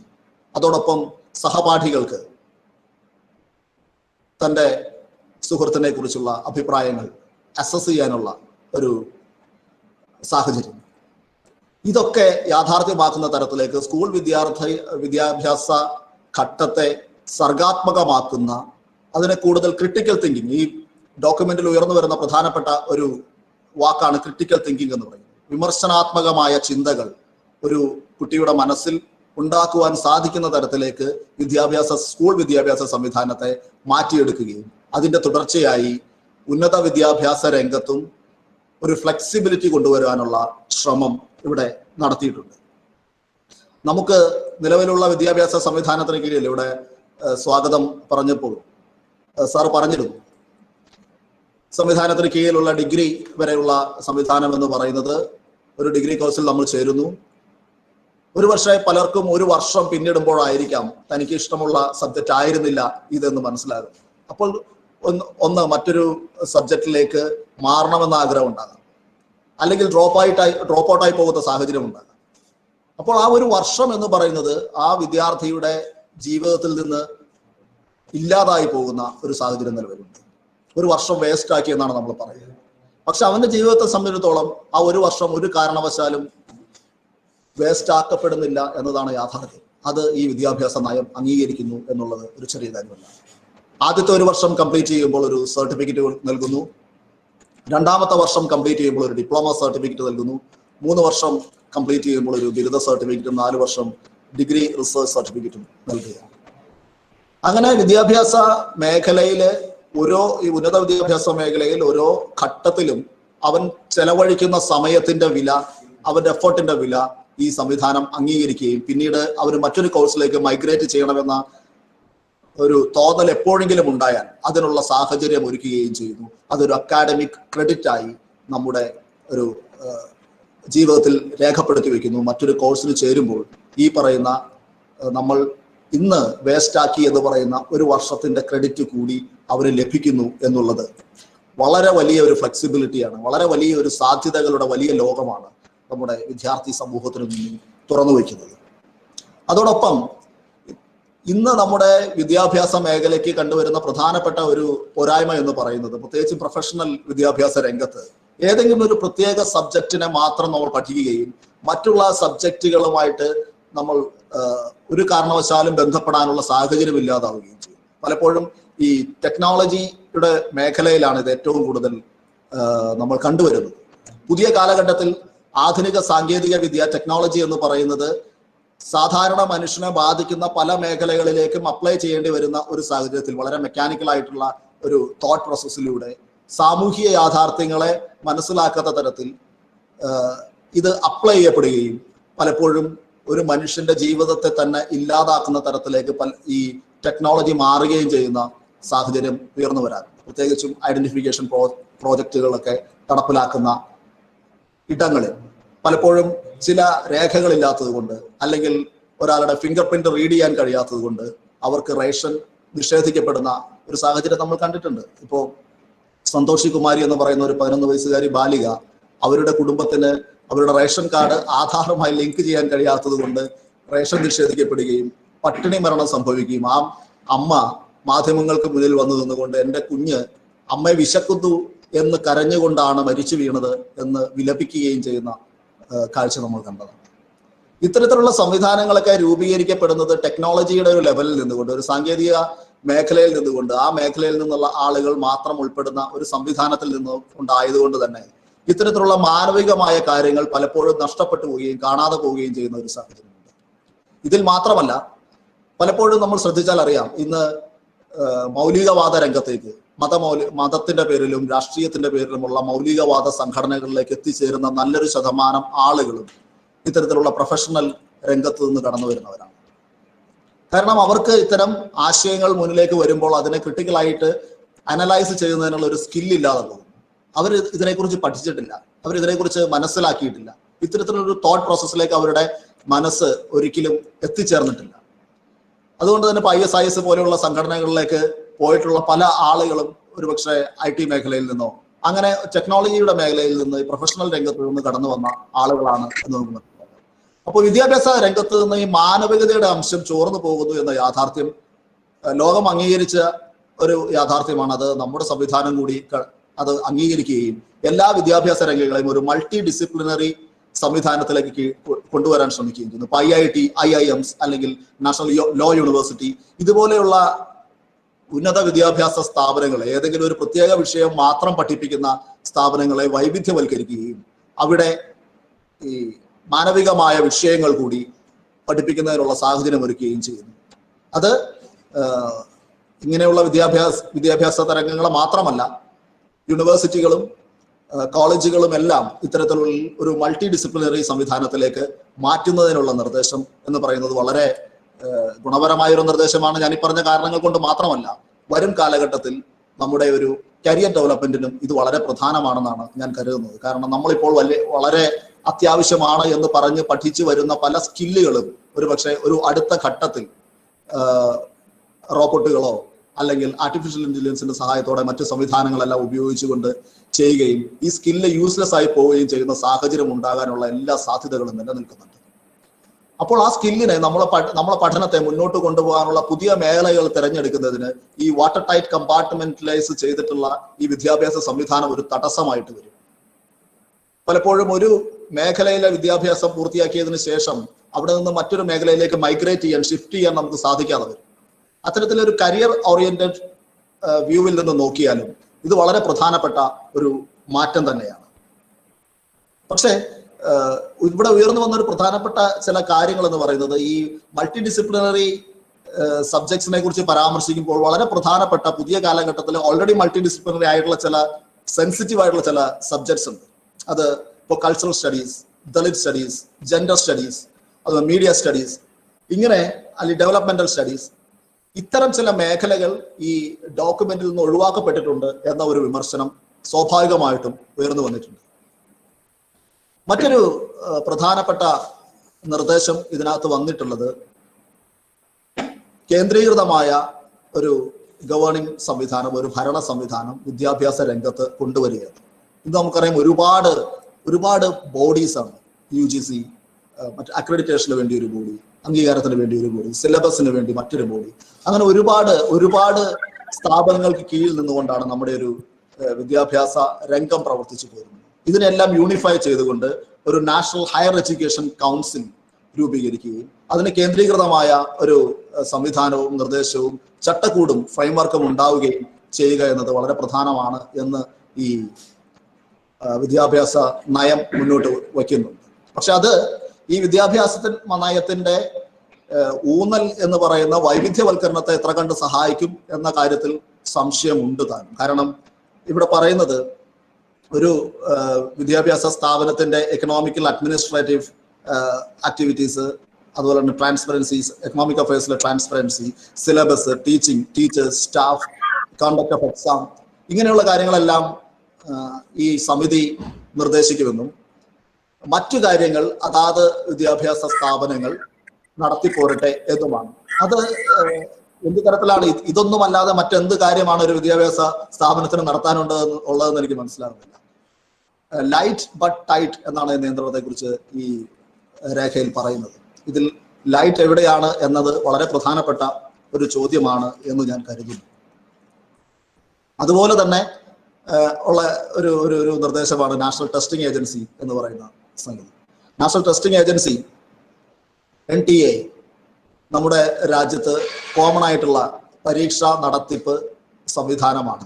ഒറ്റ തോണത്തിൽ വളരെ രസകരമായ, വളരെ ഗുണകരമായ ഒരു നിർദ്ദേശമാണ് ഈ ഏകീകൃതമായ ഒരു പരീക്ഷാ സംവിധാനം എന്നത്. ഇപ്പോൾ 1 നാഷൻ 1 കൾച്ചർ എന്നൊക്കെ പറയുന്നത് പോലെ 1 എക്സാം എന്ന് പറയുന്നത് വളരെ രസകരമായ ഒരു സംഗതിയാണ് തോന്നുന്നു. പക്ഷേ ഇന്ത്യ പോലെ ഇത്ര വൈവിധ്യപരമായ ഒരു രാജ്യത്ത് ഏകീകൃതമായ ഒരു പരീക്ഷ എന്ന് പറയുന്നത് എത്രമാത്രം പ്രായോഗികമാണെന്ന് മാത്രമല്ല, അത് ഏതു തരത്തിലാണ് വിവിധ വിഭാഗങ്ങളിൽപ്പെട്ട ആളുകളെ ഇൻഫ്ലുവൻസ് ചെയ്യുക എന്നുള്ളത്, വളരെ എഫക്ട് ചെയ്യുക എന്നുള്ളത് വളരെ ചിന്തനീയമായ ഒരു കാര്യം കൂടിയാണ്. കാരണം പലപ്പോഴും പാശ്ചാത്യ രാജ്യങ്ങളിൽ ഒക്കെ ഇത്തരത്തിൽ ഏകീകൃതമായിട്ടുള്ള പരീക്ഷകളിലേക്ക് സംവിധാനങ്ങൾ മാറിയ ഇടങ്ങളിൽ നടത്തിയ പഠനങ്ങളിൽ പലപ്പോഴും ഈ പരീക്ഷകൾ ഒരു പ്രത്യേക വിഭാഗത്തെ, പ്രത്യേകിച്ചും വൈറ്റ് വിഭാഗത്തെ കൂടുതൽ ഗുണകരമായ രീതിയിൽ അവർക്ക് മാറി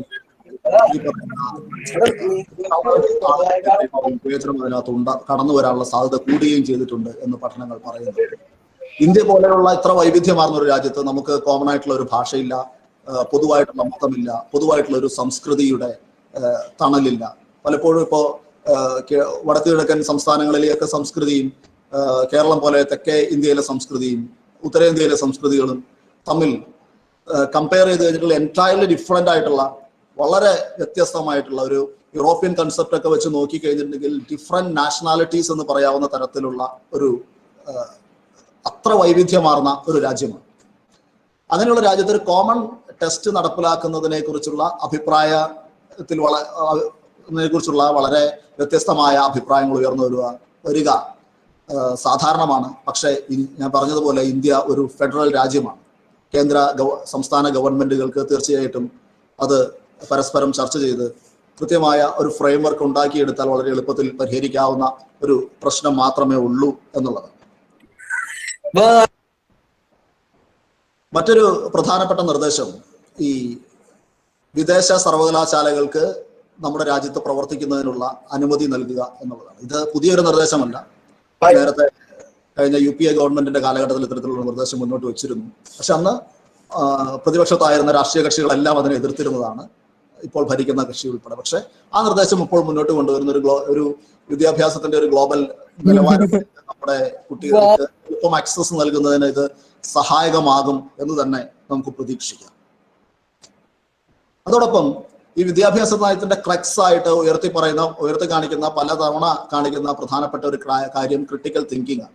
ഈ ക്രിട്ടിക്കൽ തിങ്കിങ്ങിനെ കുറിച്ച് പോളിസി ഡോക്യുമെന്റിൽ പരാമർശിക്കപ്പെടുന്ന പല ഇടങ്ങളുണ്ടെങ്കിൽ പോലും ഇതിൽ കോൺസ്റ്റിറ്റ്യൂഷണൽ മൊറാലിറ്റി, അതായത് ഭരണഘടനാ ധാർമ്മികത ഉയർത്തിപ്പിടിക്കുന്നതിനുള്ള ഒരു സിസ്റ്റം, ഒരു വാല്യൂ ഇമ്പാർട്ട് ചെയ്യുന്ന ഒരു എഡ്യൂക്കേഷൻ സിസ്റ്റം ആകണം ഇത് എന്ന് ഇതിൽ പറയുന്നുണ്ട്.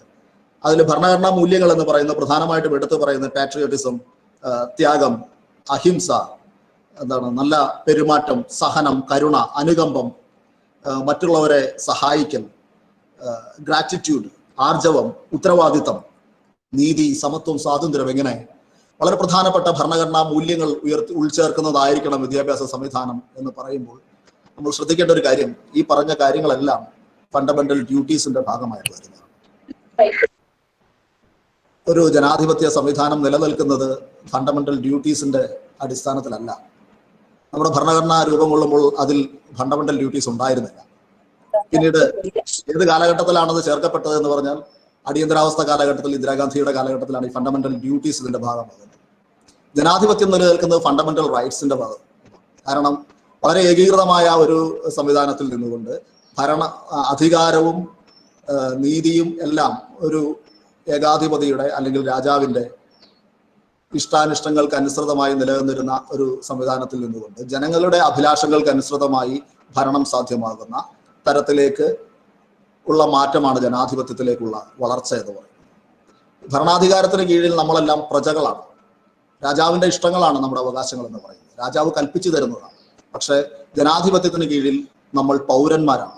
പൗരന്മാരും പ്രജകളും തമ്മിലുള്ള വ്യത്യാസം എന്ന് പറഞ്ഞാൽ പൗരന്മാർക്ക് വളരെ കൃത്യമായ അവകാശങ്ങൾ ഭരണഘടനാദത്തമായി നൽകപ്പെടുന്നുണ്ട്. സംസാര സ്വാതന്ത്ര്യം, അഭിപ്രായ സ്വാതന്ത്ര്യം, സഞ്ചരിക്കുവാനുള്ള സ്വാതന്ത്ര്യം, നമ്മൾ ഇഷ്ടമുള്ള മതത്തിൽ വിശ്വസിക്കുവാനുള്ള സ്വാതന്ത്ര്യം, ഇഷ്ടമുള്ള രാഷ്ട്രീയ പ്രവർത്തനങ്ങളിൽ ഏർപ്പെടുവാനുള്ള സ്വാതന്ത്ര്യം, വിദ്യാഭ്യാസത്തിനുള്ള അവകാശം, അങ്ങനെയുള്ള അവകാശങ്ങളുടെ അടിസ്ഥാനത്തിലാണ് ഒരു മനുഷ്യൻ പൗരനായി മാറുന്നത്. അതുകൊണ്ട് തന്നെ ഭരണഘടനയുടെ ഏറ്റവും സുപ്രധാനമായ ഭാഗമെന്ന് ഞാൻ കരുതുന്നത് ഭരണഘടനയുടെ 3-ാം ഭാഗമാണ്. മൗലിക അവകാശങ്ങളെ നിർവചിക്കുന്ന ഭാഗമാണ്. ഈ 3-ാം ഭാഗമാണ് നമ്മളെ പ്രജകളിൽ നിന്ന് പൗരന്മാരാക്കി മാറ്റുന്നത്. ക്രിട്ടിക്കൽ തിങ്കിങ് അഥവാ വിമർശനാത്മകമായ ചിന്തയെ പ്രോത്സാഹിപ്പിക്കണം എന്ന് പറയുന്ന ഈ വിദ്യാഭ്യാസ നയത്തിൽ എന്തുകൊണ്ട് ഫണ്ടമെന്റൽ ഡ്യൂട്ടീസ് മാത്രം കടന്നു വരികയും ഫണ്ടമെന്റൽ റൈറ്റ്സിനെ കുറിച്ച് പരാമർശം ഉണ്ടാകാതിരിക്കുകയും ചെയ്തു എന്നുള്ളത് വളരെ സുപ്രധാനമായ ഒരു ക്വസ്റ്റ്യനാണ്. ഒരു വിമർശനാത്മകമായ ചിന്ത വിദ്യാർത്ഥികൾ ഉയർത്തിവിടേണ്ടതുണ്ട് എന്ന് പറയുന്ന ഒരു വിദ്യാഭ്യാസ നയത്തെക്കുറിച്ച് പഠിക്കുമ്പോൾ ഇത്തരത്തിലുള്ള വിമർശനങ്ങൾക്കും ഇടം നൽകുന്നത് ഗുണകരമായിരിക്കും എന്ന് തന്നെയാണ് ഞാൻ കരുതുന്നത്. അതോടൊപ്പം നമുക്ക് ആശങ്ക ഉയർത്തുന്ന ചില മേഖലകളെ കുറിച്ച് പറയാതിരിക്കാനാവില്ല. നമ്മൾ ഈ യൂണിവേഴ്സിറ്റി സർവകലാശാലയും അഫിലിയേറ്റഡ് കോളേജുകളും ആണ് ഇന്നത്തെ വിദ്യാഭ്യാസ രംഗത്തെ ഭരിക്കുന്നത്. അതിൽ നിന്ന് മാറ്റി ഈ യൂണിവേഴ്സിറ്റികളെല്ലാം ഇൻഡിപെൻഡന്റ് ആക്കുക, ഈ കോളേജുകളെ ഈ ഹയർ എഡ്യൂക്കേഷൻ, അതായത് റിസർച്ച് യൂണിവേഴ്സിറ്റികളാക്കുക, അതുപോലെ തന്നെ മെഗാ ഹയർ എഡ്യൂക്കേഷൻ ഇൻസ്റ്റിറ്റ്യൂഷൻസ് ആക്കുക വലിയ സ്ഥാപനങ്ങളെ, അതോടൊപ്പം കോളേജുകളെ കാലക്രമേണ ഓട്ടോണമസ് സ്ഥാപനങ്ങളാക്കി മാറ്റുക എന്ന ഒരു നിർദ്ദേശം ആണ് ഇതിൽ മുന്നോട്ട് വെച്ചിട്ടുള്ളത്. പക്ഷേ നമ്മുടെ രാജ്യത്ത് പ്രത്യേകിച്ചും ഗ്രാമപ്രദേശങ്ങളിലെല്ലാം നിലനിൽക്കുന്നത് കൂടുതലും അഫിലിയേറ്റഡ് കോളേജുകളാണ്. അഫിലിയേറ്റഡ് കോളേജുകളും മാനേജ്മെന്റുകൾ നടത്തുന്ന സ്ഥാപനങ്ങളും എല്ലാമാണ് നിലനിൽക്കുന്നത്. ഇത്തരത്തിലൊരു റിസർച്ച് യൂണിവേഴ്സിറ്റിയോ അല്ലെങ്കിൽ മെഗാ ഹയർ എഡ്യൂക്കേഷൻ ഇൻസ്റ്റിറ്റ്യൂഷൻസോ ഒക്കെ ആയി മാറാൻ കഴിയുന്ന തരത്തിലുള്ള ഇൻഫ്രാസ്ട്രക്ചറും പണവും ഉള്ള എത്ര മാനേജ്മെന്റുകൾ നമ്മുടെ രാജ്യത്തുണ്ട് എന്നുള്ളത് വളരെ പ്രധാനപ്പെട്ട ഒരു കാര്യമാണ്, പ്രധാനപ്പെട്ട ഒരു ചോദ്യമാണ്. ഇത്തരത്തിലുള്ള സംവിധാനങ്ങൾ നമ്മുടെ ഗ്രാമപ്രദേശങ്ങളിൽ എത്രമാത്രം ഉണ്ട് എന്നതും നമ്മൾ അഡ്രസ്സ് ചെയ്യേണ്ട ഒരു ചോദ്യമാണ്. അപ്പോൾ പ്രത്യേകിച്ചും ഗ്രാമീണ മേഖലയിൽ നിന്നുള്ള ദരിദ്ര വിഭാഗത്തിൽപ്പെടുന്ന ആളുകൾക്ക് അക്സസിബിൾ ആയിരുന്ന വിദ്യാഭ്യാസ സ്ഥാപനങ്ങൾ പതുക്കെ ഇല്ലാതാകുന്ന ഒരു സാഹചര്യത്തിലേക്ക് ഇത് എത്തിച്ചേരുമോ എന്നുള്ള സംശയം ഉയർന്നു വരുമ്പോൾ അതിനെ പ്രതിരോധിക്കുന്നതിന് വേണ്ടിയിട്ടുള്ള ഒരു ഡീറ്റെയിലിംഗ് ഈ റിപ്പോർട്ടിൽ ഇല്ല എന്നുള്ളതൊരു ദൗർഭാഗ്യകരമായ കാര്യമാണ്. പലപ്പോഴും ഈ പ്രൈവറ്റ് സംവിധാനങ്ങളിലേക്ക് ഇത് മാറേണ്ടി വരികയും അങ്ങനെ മാറേണ്ടി വരുന്ന സാഹചര്യങ്ങളിൽ ചെറിയ മാനേജ്മെന്റുകൾക്ക് പ്രത്യേകിച്ച് നമ്മുടെ കേരളത്തിലൊക്കെ നിലനിൽക്കുന്ന പലപ്പോഴും വിവിധ മത സംഘടനകളും സാമൂഹ്യ സംഘടനകളും എല്ലാമാണ് നമ്മുടെ സ്കൂളുകളും കോളേജുകളും എല്ലാം നടത്തുന്നത്. അവർക്ക് ഇത്തരത്തിലുള്ള ഒരു ഇൻഫ്രാസ്ട്രക്ചർ മെയിൻറ്റെയിൻ ചെയ്യുന്നതിന് വേണ്ടിയിട്ടുള്ള ഒരു പണമോ അതിനു വേണ്ടിയിട്ടുള്ള ഒരു അധികാരമോ ഇടമോ ഉണ്ടാവണമെന്നില്ല. ഒരുപാട് ജനസാന്ദ്രതയുള്ള കേരളം പോലെയുള്ള സ്ഥലത്ത് എങ്ങനെയാണ് ഈ സ്കൂളുകളും കോളേജുകളും മൾട്ടി ഡിസിപ്ലിനറി ആക്കി മാറ്റുമ്പോൾ അതിനു വേണ്ടിയിട്ടുള്ള ഇൻഫ്രാസ്ട്രക്ചർ കണ്ടെത്താൻ കഴിയുക, അതിനുള്ള പണം കണ്ടെത്താൻ കഴിയുക എന്നുള്ളത് ഒരു ചെറിയ ചോദ്യമല്ല. അതിനു വേണ്ടിയിട്ടുള്ള കൃത്യമായ ഒരു റൂട്ട് മാപ്പ് ഈ വിദ്യാഭ്യാസ രംഗത്ത് വരാതിരുന്നാൽ പലപ്പോഴും കേരളം പോലെയുള്ള പ്രദേശങ്ങളിൽ ഇത് വളരെ നെഗറ്റീവായിട്ട് ബാധിക്കും. ഈ ആവശ്യത്തിന് സ്ഥലവും എല്ലാം സുലഭമായ മറ്റു സംസ്ഥാനങ്ങൾ പോലെയല്ല കേരളത്തിലെ അവസ്ഥ. ഇത്തരത്തിലുള്ള കാര്യങ്ങൾ തീർച്ചയായും അത് കേന്ദ്ര സംസ്ഥാന ഗവൺമെന്റുകളുടെ സഹകരണത്തോടു കൂടി കൂടിയാലോചനകളിലൂടെ പരിഹരിക്കപ്പെടേണ്ട വിഷയമാണ്. എന്നിരിക്കുമ്പോഴും നമ്മൾ മൊത്തത്തിൽ നോക്കിയാൽ ഈ വിദ്യാഭ്യാസ നയം എന്ന് പറയുന്നത് 1986 ശേഷം നമ്മുടെ വിദ്യാഭ്യാസ മേഖലയെ വളരെ ഗുണാത്മകമായ രീതിയിൽ വൈവിധ്യവൽക്കരിക്കാനും വിദ്യാഭ്യാസത്തെ സർഗാത്മകമാക്കാനുമുള്ള നിർദ്ദേശങ്ങൾ മുന്നോട്ട് വയ്ക്കുന്നതാണ് എന്ന കാര്യത്തിൽ യാതൊരു സംശയവുമില്ല. എന്ന് മാത്രമല്ല, ഈ നിർദ്ദേശങ്ങൾ നമ്മുടെ വിദ്യാർത്ഥി സമൂഹത്തിന് ഗുണകരമാകും എന്ന കാര്യത്തിലും നമുക്ക് യാതൊരു ആശങ്കയും ഉയർത്തേണ്ട കാര്യമില്ല. കാരണം ഇത് നമ്മുടെ കാലഘട്ടം ആവശ്യപ്പെടുന്ന മാറ്റങ്ങളാണ്. അതിൻ്റെ ഇംപ്ലിമെന്റേഷൻ ഘട്ടത്തിൽ അതിൻ്റെ മറ്റു മേഖലകളെ കുറിച്ചുള്ള ന്യൂആൻസസ്, അതിൻ്റെ ഡീറ്റെയിലിംഗ് ഈ റിപ്പോർട്ടിൽ ഉൾപ്പെടുത്തിയിട്ടില്ല എന്നുള്ളത് ആശങ്കകൾ ഉണർത്തുന്നു എന്ന് പറയുമ്പോഴും അത് വിശാലമായ ഒരു കൺസൾട്ടേഷനിലൂടെ സാധ്യമാകേണ്ടതാണ് എന്നാണ് ഞാൻ കരുതുന്നത്. ഞാൻ അധികം ദീർഘിപ്പിക്കുന്നില്ല, കാരണം എനിക്ക് ഏറ്റവും താല്പര്യം ഈ നിങ്ങളുമായിട്ട് കൂടുതൽ ഇതുമായിട്ട് ഇന്ററാക്ട് ചെയ്യുക എന്നുള്ളതാണ് പ്രധാനപ്പെട്ട ഒരു ഉദ്ദേശം. അതുകൊണ്ട് തന്നെ ഞാൻ അവസാനിപ്പിക്കുകയാണ്. തീർച്ചയായും വിദ്യാർത്ഥികൾ എന്ന നിലയിൽ നിങ്ങളെ ഇത് ഏറ്റവും കൂടുതൽ ബാധിക്കുക, കൂടുതൽ ചോദ്യങ്ങൾ ഉയരേണ്ടത്, കൂടുതൽ ഇതിനെക്കുറിച്ച് ആശങ്കകൾ പങ്കുവെക്കേണ്ടത്, പ്രതീക്ഷകൾ ഉണർത്തേണ്ടത് നിങ്ങളാണ്. അപ്പോൾ അതുകൊണ്ട് അതിനുള്ള സമയം ഇനി ഉണ്ടാകുമെന്ന് കരുതുന്നു. നന്ദി. Thank you all. ആർക്കെങ്കിലും എന്തെങ്കിലും ചോദിക്കാനുണ്ടെങ്കിൽ ചാറ്റ് ബോക്സിൽ ഇടാവുന്നതാണ് കേട്ടോ.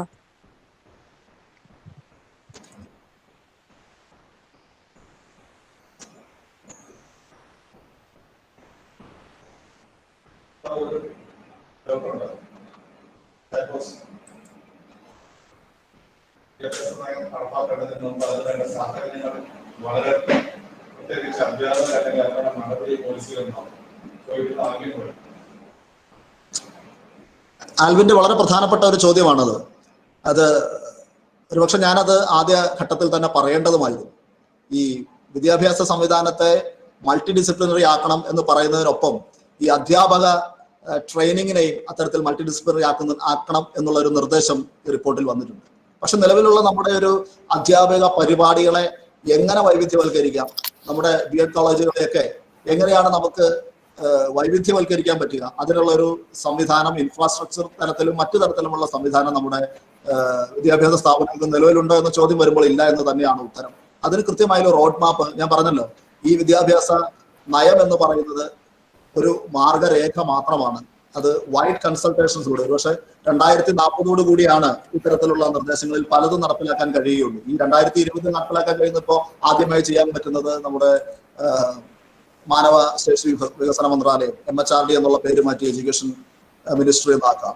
അതുപോലെ തന്നെ ഈ 4-year ഗ്രാജുവേഷൻ പ്രോഗ്രാംസ് അടുത്ത വർഷം മുതൽ 10-20 ഇൻസ്റ്റിറ്റ്യൂഷൻസിൽ നടപ്പിലാക്കും എന്ന് പറഞ്ഞിട്ടുണ്ട്. അത് സെൻട്രൽ യൂണിവേഴ്സിറ്റികളുമായിട്ട് ബന്ധപ്പെട്ടുള്ള ഹയർ എഡ്യൂക്കേഷൻ ഇൻസ്റ്റിറ്റ്യൂഷൻസിലായിരിക്കും നടപ്പിലാക്കുക എന്നാണ് ഇപ്പോൾ മനസ്സിലാക്കുന്നത്. അപ്പൊ അത്തരത്തിലുള്ള കാര്യങ്ങൾ തീർച്ചയായിട്ടും കൂടുതൽ അതിന്റെ ഒരു നുവാൻസസ് ഇതിൽ ഉൾപ്പെടുത്തേണ്ടതായിരുന്നു എന്ന് തന്നെയാണ് എനിക്ക് തോന്നുന്നത്.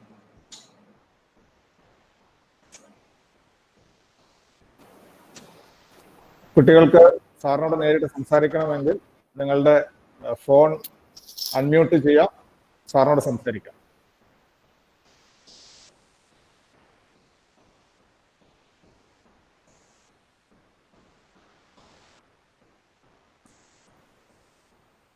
നമ്മുടെ പുതിയ വിദ്യാഭ്യാസ നയത്തെ കുറിച്ചുള്ള നിങ്ങളുടെ ആകുലതകൾ, സംശയങ്ങളൊക്കെ വിജയ് സാറുമായി ചർച്ച ചെയ്യാനുള്ള സമയമാണ്.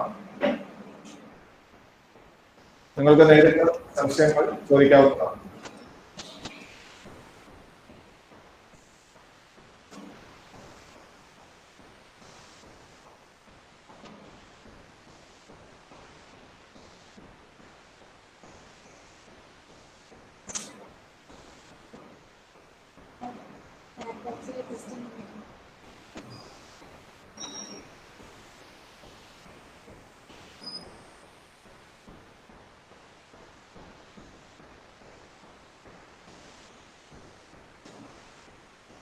വിദ്യാഭ്യാസത്തിൽ വിദ്യാർത്ഥികളുടെ തിരഞ്ഞെടുക്കുന്നതിനുള്ള അവസരം കൂടി ഉണ്ടാകേണ്ടതുണ്ട്. അപ്പോൾ പഠനം വേണ്ട എന്ന് വയ്ക്കാനുള്ള ഒരു സാഹചര്യം ഈ പോളിസി തരുന്നുണ്ട്. പഠനം വേണ്ടെന്ന് വയ്ക്കാനുള്ള സാഹചര്യം നിങ്ങൾക്ക് ഇപ്പോഴും ഉണ്ട്. പഠനം വേണ്ടെന്ന് വെക്കേണ്ടവർക്ക് പഠനം വേണ്ടെന്ന് വയ്ക്കാം. പക്ഷെ ഇതിലുള്ളൊരു ഗുണം ഞാൻ ആദ്യം പറഞ്ഞതുപോലെ നമുക്ക് പലപ്പോഴും വിദ്യാർത്ഥികൾ ഡ്രോപ്പ് ഔട്ട് ആകുന്നത് അവരുടെ പ്രശ്നം കൊണ്ടായിരിക്കണമെന്നില്ല. ഒരു പക്ഷേ വീട്ടിലെ സാഹചര്യങ്ങൾ കൊണ്ടാകാം, അല്ലെങ്കിൽ സാമൂഹികമായ എന്തെങ്കിലും സാഹചര്യങ്ങൾ കൊണ്ടാകാം. അതുകൂടാതെ അവരുടെ അഭിരുചിക്ക് അനുസരിച്ചുള്ള ഒരു വിഷയമല്ല ഇത് എന്ന് അവർ തിരിച്ചറിയുന്ന ഒരു പക്ഷേ 1 വർഷമോ 2 വർഷമോ ഒക്കെ പഠിച്ചതിന് ശേഷമാണ്. അപ്പോൾ ഇന്നത്തെ ഒരു സാഹചര്യത്തിൽ അത് ഇവന്റെ പ്രശ്നമായിട്ടാണ് മനസ്സിലാക്കപ്പെടുന്നത്. പക്ഷെ ഈ പുതിയ വിദ്യാഭ്യാസ നയത്തിന് കീഴിൽ ഇപ്പോൾ ബിരുദ ഘട്ടത്തിലൊക്കെ ഓരോ വർഷവും അതിനുള്ള സർട്ടിഫിക്കറ്റ്സ് നൽകുന്നത് കൊണ്ട് ആ ഒരു പഠനകാലവും വേസ്റ്റായി പോവുകയില്ല എന്ന് നമുക്ക് ഉറപ്പിക്കാൻ കഴിയും. മാത്രമല്ല മറ്റൊരു കോഴ്സിലേക്ക് മൈഗ്രേറ്റ് ചെയ്യണമെങ്കിൽ ഈ പഠനത്തിന്റെ ക്രെഡിറ്റ് നമുക്ക് അവിടെ ഉപയോഗിക്കുവാൻ വേണ്ടി കഴിയുമെന്നുള്ളതും പ്രധാനപ്പെട്ട ഒരു കാര്യം.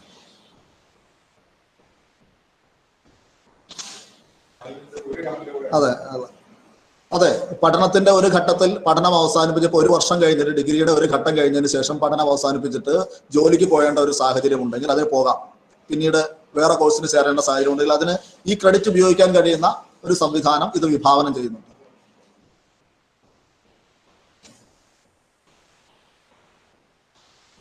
അതെ, സോഷ്യൽ സ്ട്രെസ് എന്ന് പറയുന്നത് മറ്റൊരു ചോദ്യം.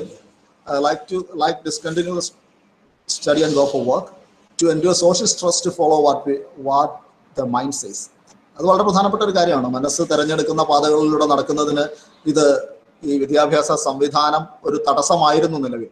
അതിനെ മറികടക്കുവാൻ വേണ്ടിയിട്ടാണ് വിദ്യാഭ്യാസത്തെ സർഗാത്മകമാക്കുക എന്ന ഒരു അടിസ്ഥാന തത്വത്തിന്റെ അടിസ്ഥാനത്തിൽ വിദ്യാഭ്യാസത്തെ റിവാമ്പ് ചെയ്യാനുള്ള ഒരു ശ്രമം നടക്കുന്നത്. എഡ്യൂക്കേഷൻ ഫീൽഡ് പ്രൈവറ്റൈസേഷൻ ആകുന്നത് വഴി അത് സോഷ്യൽ ജസ്റ്റിസിന് എതിരല്ല. തീർച്ചയായിട്ടും ഈ പ്രൈവറ്റൈസേഷൻ ഈ വിദ്യാഭ്യാസ നയം മുന്നോട്ട് വയ്ക്കുന്ന ഒരു ഒരു പോളിസിയുടെ പ്രധാനപ്പെട്ട ഒരു പ്രശ്നമാണെന്നാണ് എനിക്ക് തോന്നുന്നത്. പ്രൈവറ്റൈസേഷൻ വളരെ ഡയറക്റ്റ് ആയിട്ട് പ്രൈവറ്റൈസേഷനെ കുറിച്ച് ഈ പോളിസിയിൽ ഒരിടത്തും പറയുന്നില്ല. പക്ഷെ പല നിർദ്ദേശങ്ങളും നടപ്പിലാകുമ്പോൾ അതൊരു പ്രൈവറ്റൈസേഷന് വേണ്ടിയിട്ടുള്ള ഒരു കുറുക്കുവഴികളാകില്ല എന്ന സംശയമുണ്ട്. ഉദാഹരണത്തിന് ഈ മൾട്ടി ഡിസിപ്ലിനറി യൂണിവേഴ്സിറ്റീസ് അല്ലെങ്കിൽ കോളേജസ് സ്ഥാപിക്കേണ്ടി, ഹയർ എഡ്യൂക്കേഷൻ ഇൻസ്റ്റിറ്റ്യൂഷൻസ് സ്ഥാപിക്കേണ്ടി വരും. ഈ സ്ഥാപിക്കേണ്ടി വരുന്നതിന് മാത്രം വേണ്ടിയുള്ള പണം പലപ്പോഴും ഈ റൂറൽ ഏരിയയിലൊന്നും മുടക്കുവാൻ ഗവൺമെന്റിന് കഴിഞ്ഞെന്ന് വരും. അതിനുള്ള സ്ഥലം കണ്ടെത്താൻ ചിലപ്പോൾ കഴിഞ്ഞെന്ന് വരും. പിന്നെ നമ്മുടെ നാട്ടിലിപ്പോൾ നിലവിലുള്ള ചെറിയ വിദ്യാഭ്യാസ സ്ഥാപനങ്ങൾ, ചെറിയ മാനേജ്മെന്റുകൾ നടത്തുന്ന സ്ഥാപനങ്ങൾ, ഇതിനൊന്നും ഇത്തരത്തിലുള്ള ഒരു വലിയ ഇൻഫ്രാസ്ട്രക്ചർ ഡെവലപ്മെന്റ് താങ്ങാനുള്ള ശേഷി ഉണ്ടാവണമെന്നില്ല. അപ്പോൾ പലപ്പോഴും ഈ രംഗത്ത് കടന്നു വരിക കോർപ്പറേറ്റുകളായിരിക്കാം. അപ്പോൾ വിദ്യാഭ്യാസത്തിന്റെ ഒരു കോർപ്പറേറ്റ് വൽക്കരണത്തിനുള്ള സാധ്യത ഇതിൽ ഒളിഞ്ഞിരിപ്പുണ്ട്. പക്ഷെ അതിൽ ഈ ഗവൺമെന്റ് പറഞ്ഞതുപോലെ വിദ്യാഭ്യാസ മേഖലയ്ക്കുള്ള സ്പെൻഡിങ് 6% എത്തിക്കുകയും അല്ലെങ്കിൽ അതിന് മുകളിലേക്ക് ആവശ്യത്തിന് എത്തിക്കേണ്ട പല രാജ്യങ്ങളിലും ഞാൻ പറഞ്ഞല്ലോ, ക്യൂബ പോലെയുള്ള ചില രാജ്യങ്ങളിൽ ഇത് 12.9% വരെയാണ് സ്പെൻഡിങ് എന്ന് പറയുന്നത്. പല രാജ്യങ്ങളിലും 6, 7, 8% ഒക്കെയാണ് പല വികസിത രാജ്യങ്ങളിലും വിദ്യാഭ്യാസത്തിന് വേണ്ടിയിട്ടുള്ള സ്പെൻഡിങ്. ആ തരത്തിലേക്ക് നമ്മുടെ ഗവൺമെന്റിലും ഒരു മാറ്റം ഉണ്ടായി കഴിഞ്ഞാൽ ഇതിനെ നമുക്ക് മറികടക്കാൻ കഴിയും. പക്ഷെ അനുഭവങ്ങൾ വെച്ച് അങ്ങനെ ചില അപകടങ്ങൾ അതിനകത്തുണ്ട്. സോഷ്യൽ ജസ്റ്റിസിന്റെ ഒരു പ്രശ്നം കൂടി വളരെ പ്രധാനപ്പെട്ട ചോദ്യമാണെന്നാണ് ഞാൻ കരുതുന്നത്.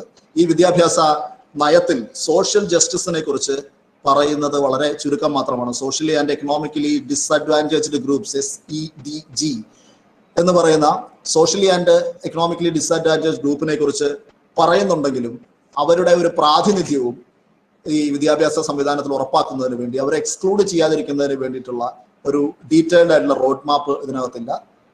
സംവരണത്തെക്കുറിച്ച്, റിസർവേഷനെ കുറിച്ച് ഈ ഡോക്യുമെന്റ് ഒന്നും പറയുന്നില്ല. അത് വിദ്യാഭ്യാസ രംഗത്ത് മാത്രമല്ല, ഇത്തരത്തിലുള്ള സ്ഥാപനങ്ങൾ ഉയർന്നു വരുമ്പോൾ അത് കൂടുതലും സർക്കാർ മേഖലയിൽ നിന്ന് പ്രൈവറ്റ് മേഖലയിലേക്ക് ആവാൻ സാധ്യതയുണ്ട്. ഈ സാധാരണ കോളേജുകളുടെയും സ്ഥാപനങ്ങളുടെയും എണ്ണം കുറയാനുള്ള ചില സാധ്യതകളുമുണ്ട്. കാരണം ഈ പറയുന്ന ക്രൈറ്റീരിയാസ് ഒന്നും അവർക്ക് മീറ്റ് ചെയ്യാൻ പറ്റിയെന്ന് വരില്ല. പ്രത്യേകിച്ചും കേരളത്തിൽ നമുക്ക് അതിൻ്റെ ഇൻഫ്രാസ്ട്രക്ചറിന് വേണ്ടിയുള്ള സ്ഥലം പോലും കണ്ടെത്താൻ ബുദ്ധിമുട്ടുള്ള മേഖലയാണ്. അപ്പോൾ അവിടെയൊക്കെ വിദ്യാർത്ഥികളുടെ റെപ്രസെന്റേഷൻ മാത്രമല്ല, അധ്യാപകരുടെയും ജീവനക്കാരുടെയും റെപ്രസെന്റേഷൻ എന്ന് പറയുന്നത് വളരെ പ്രധാനപ്പെട്ട ഒരു കാര്യമാണ്. അത് വളരെ പരിഗണിക്കേണ്ട ഒരു കാര്യമാണ്. പ്രത്യേകിച്ചും സർക്കാർ മേഖലയിലൊക്കെ തൊഴിലവസരങ്ങൾ കുറഞ്ഞുകൊണ്ടിരിക്കുന്ന ഒരു ഘട്ടത്തിൽ ഇത്തരത്തിൽ സാമൂഹ്യ നീതിക്ക് വേണ്ടിയിട്ടുള്ള മുൻകരുതലുകൾ ഈ പോളിസിയിൽ ഉൾപ്പെടുത്തേണ്ടതായിരുന്നു എന്ന് തന്നെയാണ് ഞാൻ കരുതുന്നത്.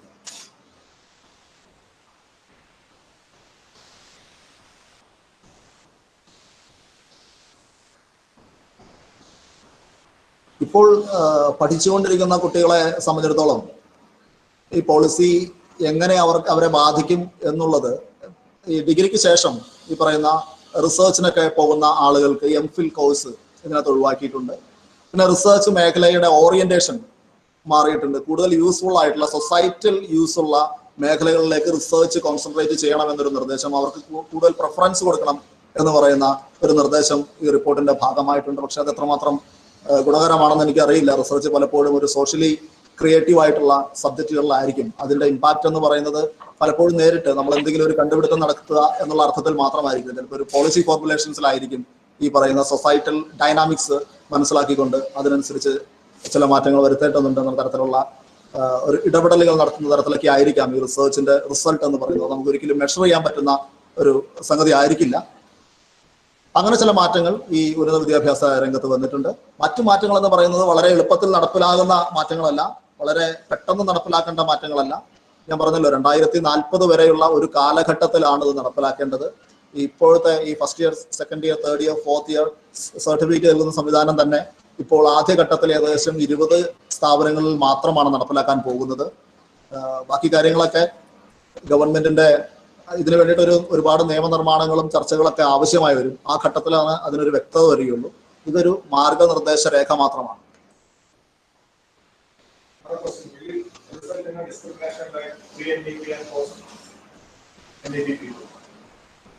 എനിക്ക് തോന്നുന്നത് ഈ പോസ്റ്റ് NEP വിദ്യാർത്ഥികൾ കുറച്ചും കൂടി ഞങ്ങളെക്കാളൊക്കെ ഭാഗ്യം ചെയ്തവരാണെന്നാണ് ഞാൻ കരുതുന്നത്. അവർക്ക് കുറച്ചും കൂടി ഒരു ഫ്ലെക്സിബിലിറ്റി ഉണ്ടാവും, കൂടുതൽ അവന്യൂസ് ഓപ്പൺ ചെയ്യും.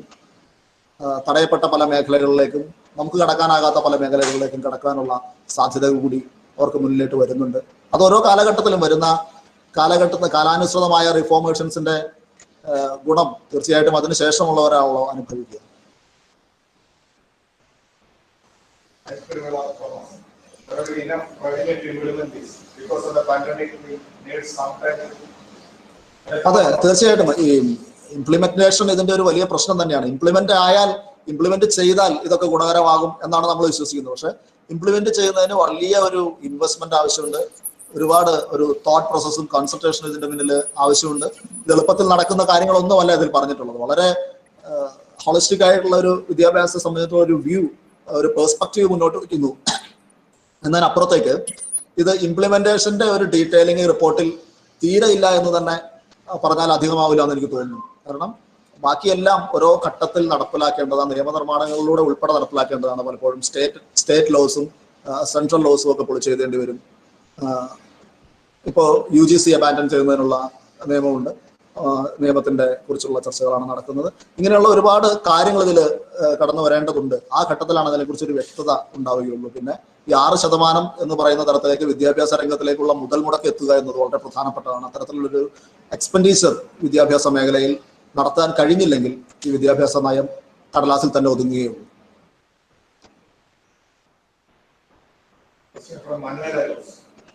In the previous year, the country spends about less than 3% of its total GDP on education and ranks 62nd in total public expenditure on education. So, how will it raise 6% from less than 3%? Most of the previous government has set the goal 6% of GDP to spend, but failed to do so. Like വേറെ എന്തെങ്കിലും scheme അങ്ങനെ എന്തെങ്കിലും current ഈ പ്ലാനിൽ ഇപ്പോൾ ഉണ്ടോ? തീർച്ചയായിട്ടും ഇപ്പോഴില്ല. ഈ വിദ്യാഭ്യാസ നയത്തിൽ ഉച്ചക്കഞ്ഞിക്ക് പുറമെ പ്രഭാത ഭക്ഷണം കൂടി വിദ്യാർത്ഥികൾക്ക് നൽകണമെന്നൊരു നിർദ്ദേശമുണ്ട്. അതുപോലും നടപ്പിലാക്കണമെങ്കിൽ അടുത്ത ബജറ്റിൽ അതിനുള്ള ഒരു അലൊക്കേഷൻ ഉണ്ടെങ്കിൽ മാത്രമേ നടക്കുകയുള്ളൂ. ഈ തരത്തിൽ ഗവൺമെന്റിന്റെ ഒരു സ്പെൻഡിങ് ഇതിനകത്ത് ഇല്ലെങ്കിൽ ഇത് നടപ്പിലാക്കാൻ സാധ്യതയില്ലാത്ത ഒരു സംഭവമാണ്. കടലാസിൽ തന്നെ അവശേഷിക്കേണ്ടി വരും. കാരണം ഉച്ചക്കഞ്ഞിക്കുള്ള പണം മാത്രമുള്ള ഒരു ഗവൺമെന്റ് ബ്രേക്ക്ഫാസ്റ്റ് കൂടി കുട്ടികൾക്ക് നൽകുമെന്ന് പറയുമ്പോൾ അത് അടുത്ത ബജറ്റിൽ അത് ഉൾപ്പെടുത്തേണ്ടി വരും. 6%ലേക്ക് ഇത് എത്തുക എന്ന് പറയുന്നതും ഈ പറഞ്ഞ പോലെ ഞാൻ പറഞ്ഞില്ല, കഴിഞ്ഞൊരു നൂറ്റാണ്ട് കാലമായിട്ട് പലപ്പോഴായിട്ട് ആവർത്തിക്കപ്പെട്ടിട്ടുള്ള ഒരു ഗോളാണ്. ഇതുവരെ അത് നടപ്പിലാക്കിയിട്ടില്ല. അത് എഡ്യൂക്കേഷനിലും ഹെൽത്തിലും 1% മാത്രമാണ് സ്പെൻഡിങ് ഉള്ളത്.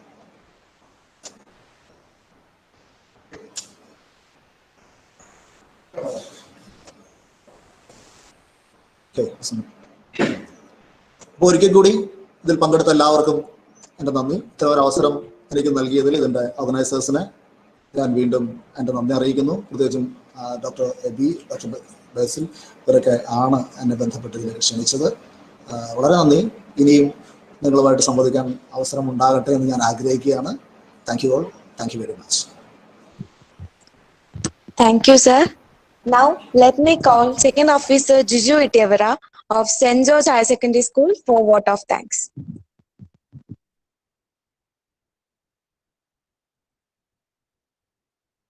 മംഗലം.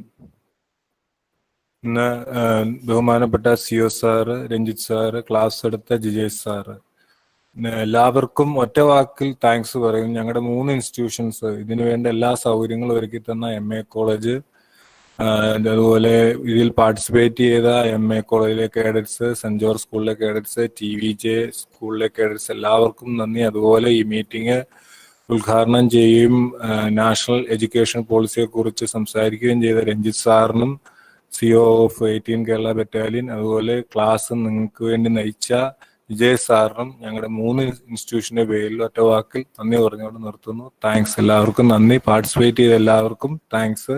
ഒരു സെക്കൻഡ്, എബി സാർ എന്തോ പറയും.